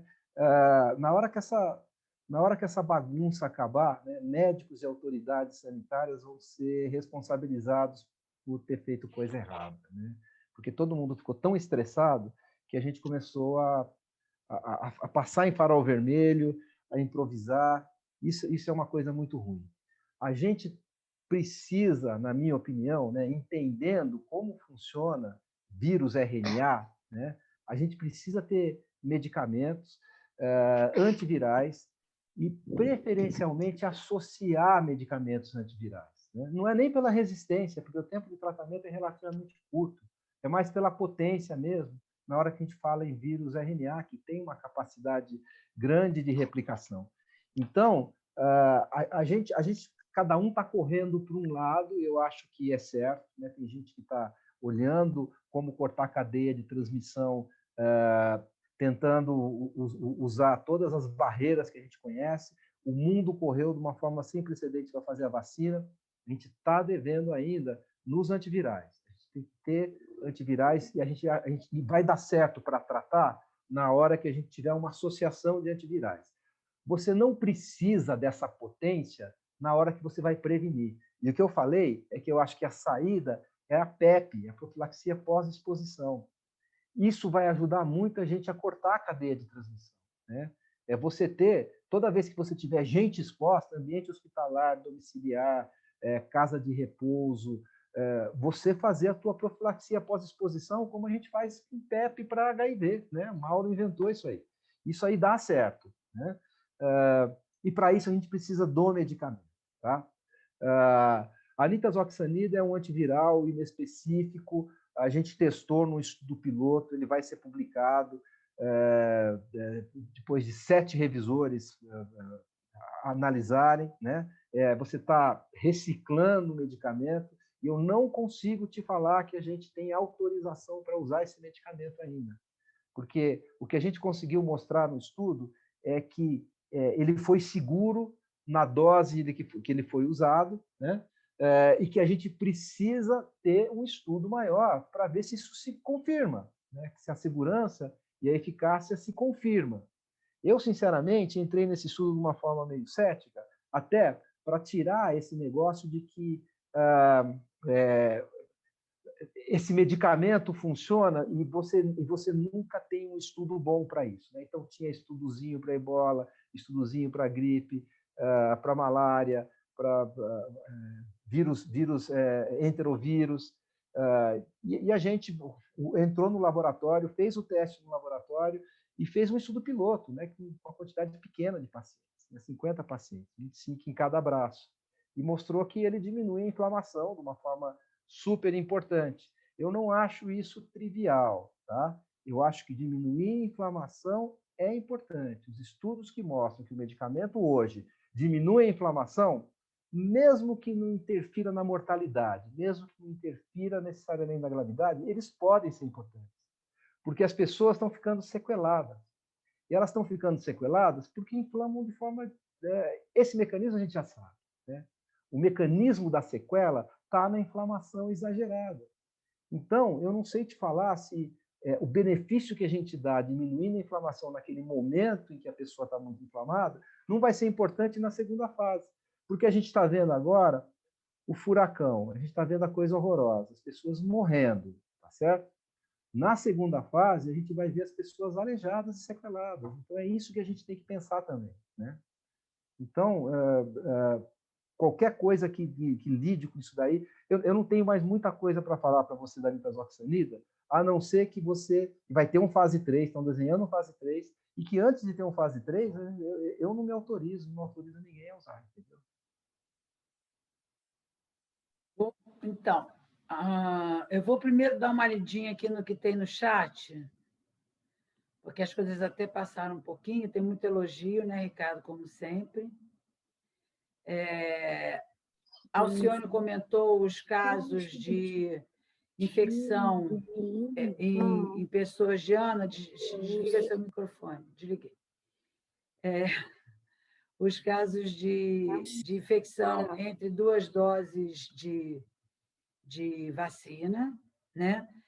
E após as 2 doses, tanto da Coronavac quanto a AstraZeneca, e, quer dizer, porque isso não está sendo veiculado na imprensa, está sendo veiculado pouco, mas um caso a gente tem certeza de doença grave, que foi entre um colega, um médico, muito conhecido de vários de nós aqui, e que, graças a Deus, saiu, ele está bem, ainda cheio de problema ainda, mas ele sobreviveu, e ele tinha já um tempo bem grande da segunda dose da vacina. A outra comentário aqui... Desculpa. Depois você comenta tudo aí. Foi o comentário do pessoal da rede privada, que também teve pacientes aguardando leito. Então, assim, não foi só a rede pública que lotou, a rede privada também lotou e teve gente aguardando leito. A Raquel comentou também que o Reino Unido tem só 20% da população com 2 doses de vacina. E eu queria fazer um comentário aqui, que o Reino Unido está em situação melhor que o resto da Europa, né? Porque como eles deixaram o mercado comum europeu, a vacina é comprada só para eles, enquanto os outros dividem a vacina. Então, a vacinação na Europa está mais atrasada proporcionalmente para os grupos prioritários do que a nossa. Então, assim, com certeza, sábado eu fiquei horas conversando com a Glorinha, que é minha amiga que mora na Espanha, que é um pouquinho mais velha que eu, e lá ninguém da idade dela ainda se vacinou. Agora eu vou comentar, tem um comentário aqui sobre a quebra de patentes que a Silvia fez, a Silvia de Rossi, que os países não europeus não apoiam a quebra de patentes, e eu vou comentar aí, eu também não apoio. Eu acho quebra de patente uma coisa romântica, lindamente romântica. E seria maravilhosa se os países que propõem essa quebra de patente depois pegassem os seus governos e investissem em pesquisa básica. Porque, na verdade, o que a gente faz depois disso tudo é xerox de motor de Rolls-Royce, como diz, acho que foi o Mauro que fala isso de vez em quando, o Mauro Schetter, que você xeroca o motor de Rolls-Royce, mas ele não é um Rolls-Royce. Você monta a vacina, mas você precisa trazer a IFA, então você detona a indústria farmacêutica, que levou meses e meses debruçada e gastando uma fortuna naquilo, e não pensa quem vai desenvolver depois. Então, esse negócio de quebra de patente é super lindo, mas quem vai desenvolver depois vacinas? Isso tudo eu acho muito perigoso a gente se engajar numa campanha por quebra de patente quando a gente não consegue fazer nem melhorar a gente. Então, agora eu queria voltar para a aula, se são os comentários que estão aqui, Cátia, você anota, que eu queria voltar para a aula, que a gente saiu bastante da aula, a gente falou muito de vacina, porque vacina está sendo uma agonia, eu mesmo tenho uma pergunta de vacina que está me alucinando, mas eu não vou fazer. Então, é sobre aquele mapinha que você mostrou, os mapas que você falou, a Rede Globo mostra isso, que fica tudo vermelhinho, depois começa a ficar azulzinho. E no dia que você me deu essa aula, meia-noite, do domingo, eu já tinha comentado com você que eu achava que ia voltar a acontecer, porque você estava com aquele último mapa, com tudo vermelhinho, e eu, naquele dia, estava fazendo um relatório lá para a empresa do Pará, e eu estava vendo que, naquele momento, só o Pará estava vermelhinho, e que tudo já tinha se clareado. Então, eu acho que a gente vai ter... Para mim, a outra onda é só questão de tempo.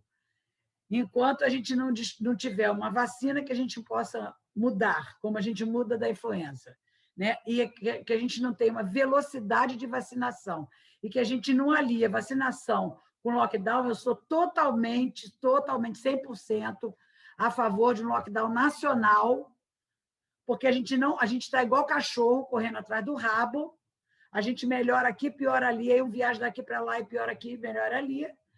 Então, assim, essa é a minha opinião, e eu acho que são os pontos que eu gostaria que você comentasse. Eu acho que a gente vai voltar a ter, e a P1 ela democratizou sim, mas daqui a pouco aparece a P1 linha, que vai lá e faz tudo novamente, porque agora as pessoas que saíram da P1, né, conseguiram alguma imunidade contra ela, mas daqui a pouco tem outros vulneráveis.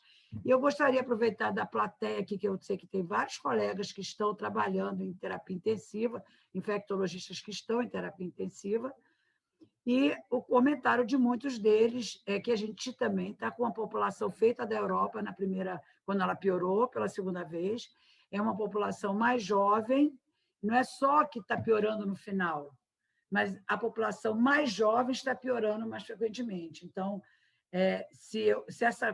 já que a gente tem uma reunião de gente de muitos lugares, se isso se confirma, o que eu estou falando, se alguém depois quiser falar isso, eu agradeço. Acabei minhas considerações. Eu acho que você falou tudo, Tânia. Passa para a próxima. Passa para a próxima. Você concordado. Eu quero que você fale do mapinho, pelo menos, do mapinha. Claro que não.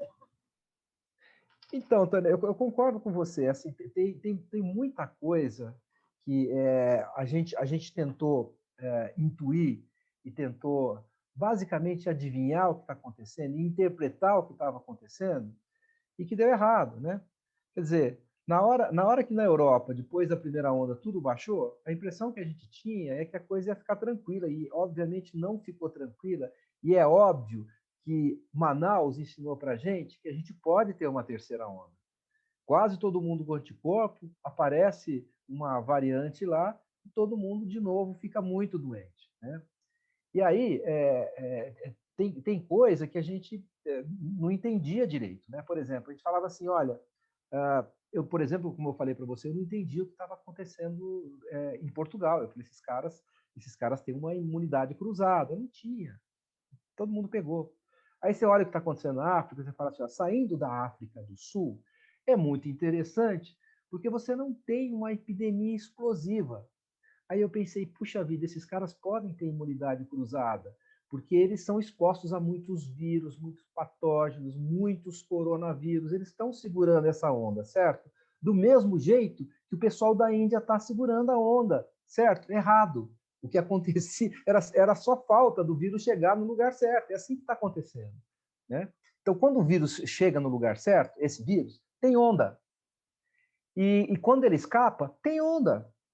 Então, é óbvio que a gente vai ter outra onda, e pior, né, do jeito que o mundo a gente vai ter outro vírus pandêmico daqui a pouco, né?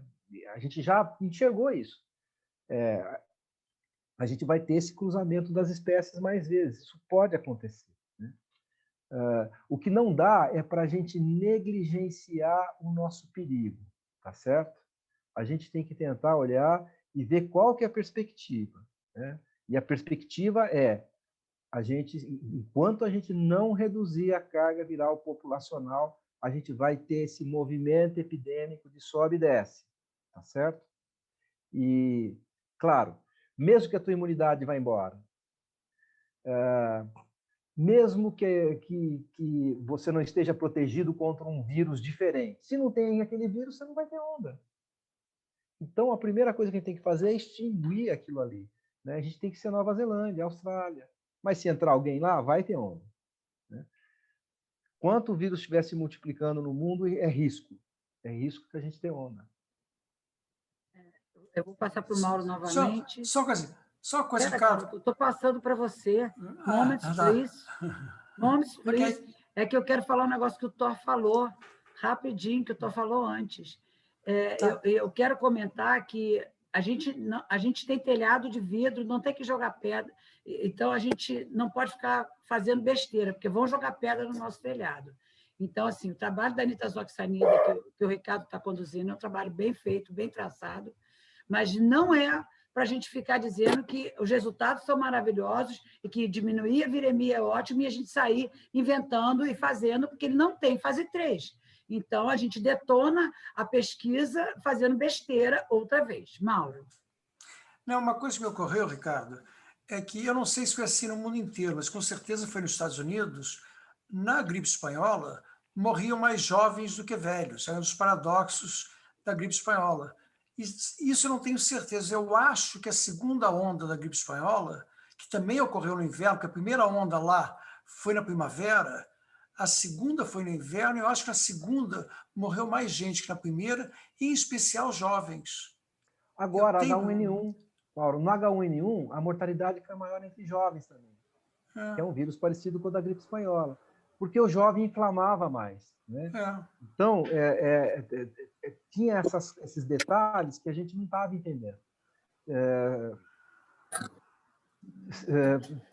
Será que agora a mudança do vírus está trazendo ele mais para o perfil de influenza, né? De inflamar mais gente mais jovem? Né? É uma coisa que a gente não sabe aí. E o pior é que assim, esse vírus ele fica tão polimórfico e ele tem essa característica de pegar um receptor que está em tudo quanto é lugar, né? Ele vai dar diabetes porque está no pâncreas, ele vai dar alteração do sistema nervoso central, ele vai dar disfunção ventricular esquerda, esse negócio tem tudo quanto é lugar, né? As pessoas entram em diálise na UTI, é uma coisa mais ou menos inexplicável. perfil diferente de insuficiência renal. Então, a Alcione e a Raquel comentaram aqui sobre a variante da Índia, né? E a variante da África do Sul, que também que a gente tem vacina que não pega. Isso também me preocupa um pouco, porque todo dia tem voo da Índia, muito, né? Então, assim, a gente não pode entrar em vários países e aqui tá bem tímido, né? Principalmente quem vem por avião, esse veto da entrada. E também não é só isso, viu, Tânia? Não é só isso. Tem uma coisa muito interessante que a gente está aprendendo, né? Normalmente, na hora que você olha variante da Califórnia, da Inglaterra, da Espanha, da Índia não, da Índia não tem, do Irã, da África do Sul, as mutações são em 6 lugarzinhos espalhados. Tem gente que tem tudo, mas às vezes em um só. Elas são sempre no mesmo lugar, mostrando para a gente uma coisa chamada evolução convergente. Aí, a variante da África do Sul apareceu em Sorocaba. Em casa tinha uma mulher, um casal, uma criança, né? O cara se infectou primeiro, depois a mulher se infectou com a variante da África do Sul. Nunca ninguém foi para a África do Sul. E o vírus que chegou nela era um vírus que não era da África do Sul, isso é evolução convergente. Então, tem o tráfego e tem a seleção do vírus, que pode ser pior, né? E aí apareceu aqui também a variante da Suécia, ou Suíça, agora eu falo errado, da Suécia, né? E não tem um efeito fundador claro para isso daí. Então, eu acho que é a evolução convergente. Então, o perigo é dobrado, não é só o tráfego, né? É a diversidade criando variantes que podem ser ruins e já conhecidas em outros lugares.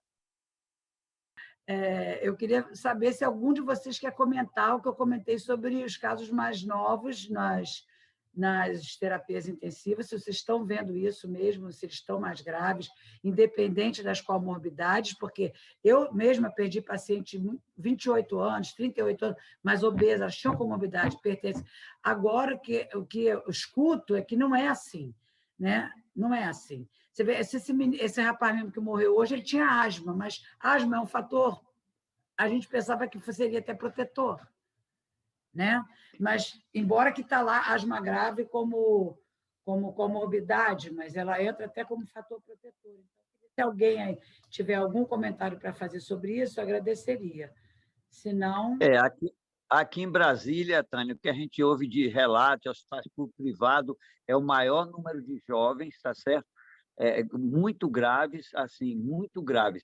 Daí é que eu queria perguntar ao Ricardo, e eu achei excelente o comentário da Raquel. Veja bem, para a gente tirar essas dúvidas, né, será que é mais grave, não é a cepa? Eu acho que tem que fazer estudos epidemiológicos, né? Eu acho que o Brasil urgente tem que fazer isso para a gente ver realmente se é só transmissibilidade ou se realmente tem gravidade aí nessa coisa. E, por último, eu queria, Ricardo, também lembrar que as vacinas, não existem estudos ainda tão consubstanciados das pessoas pós-vacina, e você tocou bem aqui naquela região nasal, se a pessoa deixa ou não, pós-vacinado, ter Covid ou tendo doença assintomática, se ele continua transmitindo ou não. Eu acho que esse é um fator também importante, tá certo? Porque é outra maneira do vírus se disseminar. E hoje, olha, a vacina pode, não pode, mas tem mais estudos ainda para ter certeza quais as vacinas que impedem a transmissão, quer no sintomático ou quem teve a Covid pós-vacinada leve. Perfeito. E, Tânia, um comentário sobre isso. Realmente, a gente, assim... Hein, Tânia? Eu estou rindo, Ricardo.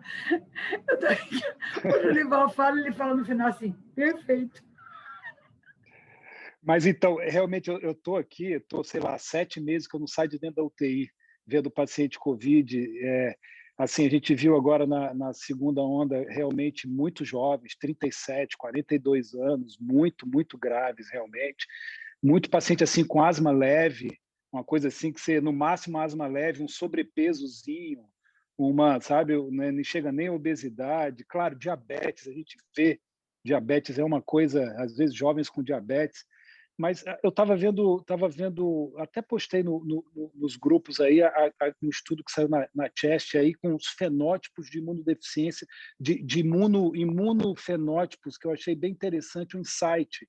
Que o Ricardo pensa muito sobre isso também, quer dizer, que existiriam pelo menos alguns fenótipos diferentes. Um fenótipo que seria de imunodeficiência e que teria muita linfopenia, grande comprometimento de linfócito B, uma inflamação não muito grande, uma inflamação moderada. Um outro fenótipo que seria de muita inflamação, que é o IL-6 muito alto, TNF, IL-1 muito alto, e um defeito de CD4, CD8. E um terceiro fenótipo que seria uma deficiência da cascata final de complemento. E aí ele tenta agrupar esses pacientes nesses grupos, nesses clusters, e tentar entender como cada um evolui para a gravidade. Talvez sejam insights interessantes aí de tratamentos também, de intervenções terapêuticas. Eu acho que todo mundo não tem dúvida que a gente vai sair dessa pandemia também com muitos insights importantes de como tratar sepsis graves, né, infecções graves com repercussão sistêmicas e esses imunofenótipos. Achei interessante essa tentativa de mapear. E, sim, muitos jovens com esses quadros graves a gente tem visto na UTI. É interessante, porque essa doença é o túmulo do protocolo. Porque o que a gente mais quer, né, como médico, é ter protocolo. Porque o protocolo ele deixa tudo mais custo-efetivo, mais fácil. Então, toda vez que a gente tem doenças, a gente escreve protocolo para poder lidar de uma forma mais consensual. Não está funcionando. O negócio é muito no varejo, né? Que é aquele negócio, você tem microtrombose, você tem ativação plaquetária, você aumenta dedímero, às vezes você tem macrotrombose. Se você dá heparina para quem não aumenta dedímero, você aumenta a mortalidade. Se você dá heparina para quem tem dedímero super alto, você diminui a mortalidade. E a mesma coisa está funcionando com um monte de coisa. Você dá tocilizumab e às vezes você piora se o IL-6 não estiver alto, se a PCR não estiver muito alto, que é o marcador de IL-6. Você dá corticoide. Não é para todo mundo, não é toda hora. Entendeu? Então, o que acontece é isso que você falou. Existe um perfil de resposta individual, né? E a gente está aprendendo sobre isso, que deixa muito específica a patogenicidade. E não só a patogenicidade, como também a intervenção. Não está funcionando. Quer dizer, você vai tratar o cara que tem plaquetopenia do mesmo jeito do que não tem plaquetopenia? O que tem linfopenia do mesmo jeito do que não tem linfopenia? Do que tem microtrombose com o que não tem microtrombose? O que está super inflamado e o que não está dando certo fazer protocolo, né? Então, essa a minha frustração.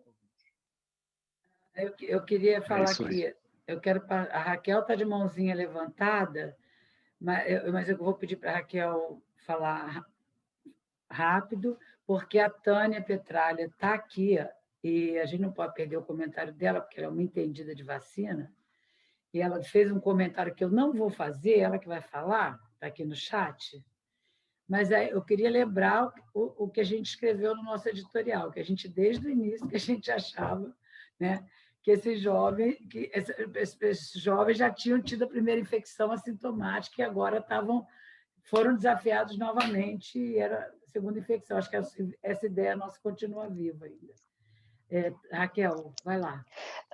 Tânia, bem rapidinho. Ricardo, você me fez lembrar agora o que a Rô sempre fala, né? A Rô, nossa infecto-intensivista da USP, que todo mundo pergunta para ela qual é o seu protocolo para tratar a Covid. Eu falei, eu não tenho protocolo.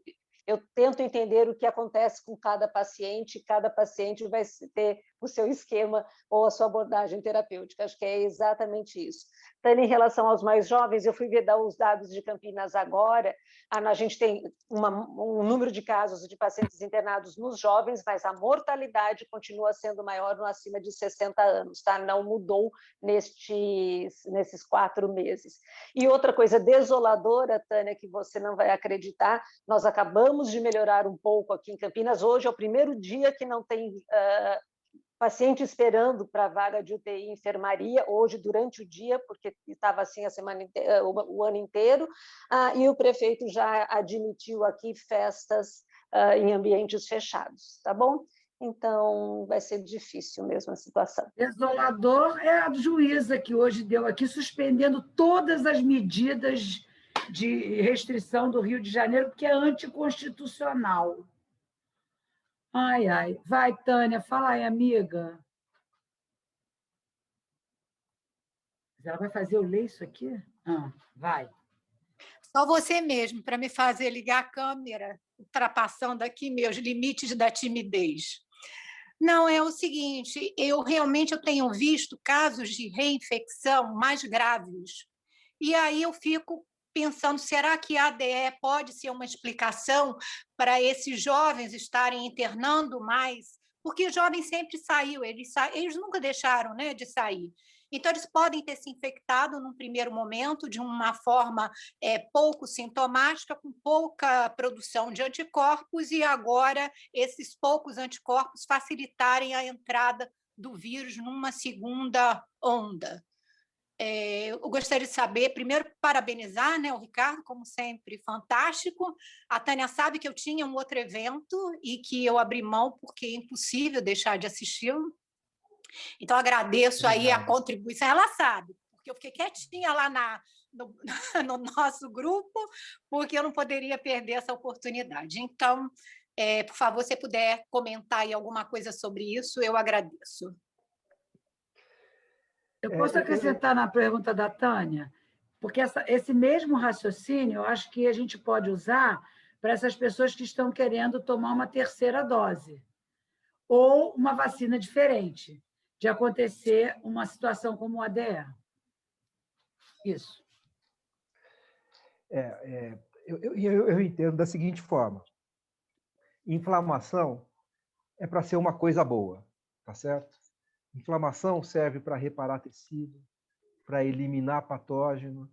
Então, é um recurso, é um expediente que a gente tem para poder sobreviver de uma forma mais efetiva, tá certo? Ela nos ajuda. Agora, algumas doenças infecciosas, a inflamação ela está superestimada, né? Então é como se você errasse nessa regulagem, tá certo? Tem uma coisa interessante, só para abrir aqui entre parênteses, né? Por exemplo, lúpus, super inflamatório, tá certo? Saiu um artigo na Science mostrando que lúpus é um retrovírus endógeno, né? Um anti-antivírus. Eles começaram a achar, em genoma das pessoas que tinham lúpus, uma sequência de retrovírus. Existia uma doença, que era uma doença viral, que dava um quadro clínico, essa doença se extinguiu e ficou no intron do genoma, e você passa agora isso, de mãe para filho, né?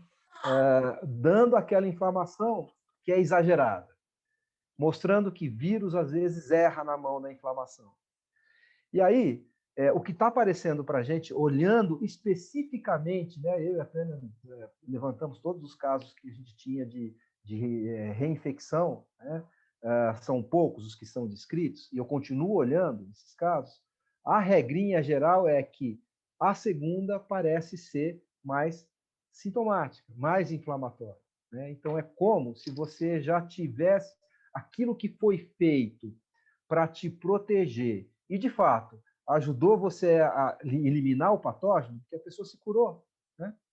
Ele pode estar trazendo, na segunda infecção, alguma coisa que seja mais sintomática. Então, eu acho que isso é uma coisa também que não é trivial e que talvez não seja intuitiva nessa infecção, né? E se isso realmente se constituir como regra, é o que está acontecendo, né? Será que foi isso que aconteceu em Manaus? Será que essa segunda onda teve essa... Será realmente que a gente estava tão despreparado na segunda onda em Manaus do que na primeira onda? Na primeira onda a gente estava muito despreparado. O Tite foi para lá, vendo a primeira onda, ele ficou mais branco do que o que ele é, porque estava uma carnificina, né? E na segunda foi pior, né? Foi pior. Por que faltou oxigênio na segunda e não faltou na primeira? Será que é porque precisou muito mais? Não sei. Então, tem algumas coisas que a gente precisa olhar de forma mais controlada, analisar as variáveis confundidoras, mas sem subestimar, eu acho, o curso da doença. E o curso da doença não está ficando bonito. A hora que a gente acha que está ficando bonito, ele piora em algum lugar. Né? Olha a Índia, olha o que vai acontecer logo. Né? A gente vai melhorar no Brasil. Aquele vermelhinho vai sumir. Mas isso quer dizer que a gente está protegido? Não quer dizer nada disso daí, pelo modelo da segunda onda da Europa. Alcione fez um monte de participação aqui, mas não abriu a boca.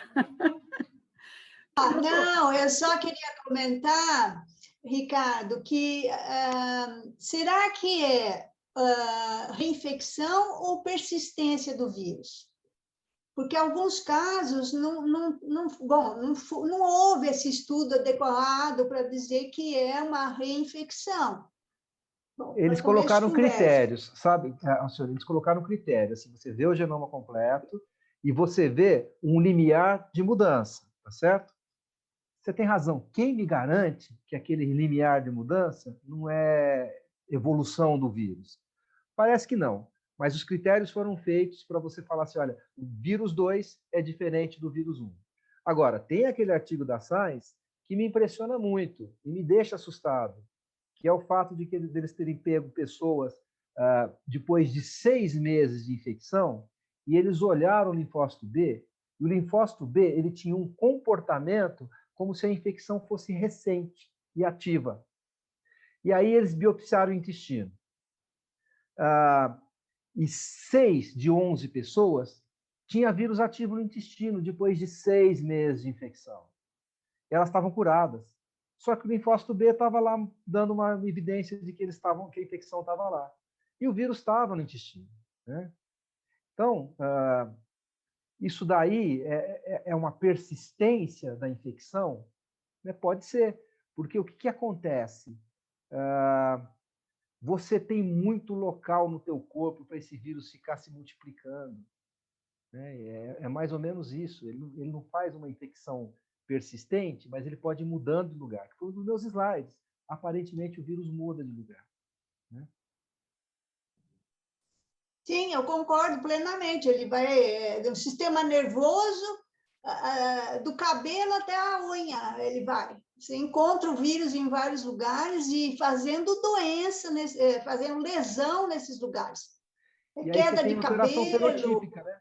Na hora que você tem linhagens, que é o Clade, muda o comportamento, muda o fenótipo. Né? O que pegava mais um órgão vai pegar mais outro, de forma consistente. Tá certo? É o que está acontecendo. Muito obrigada pela presença de todos. É um prazer que vocês venham.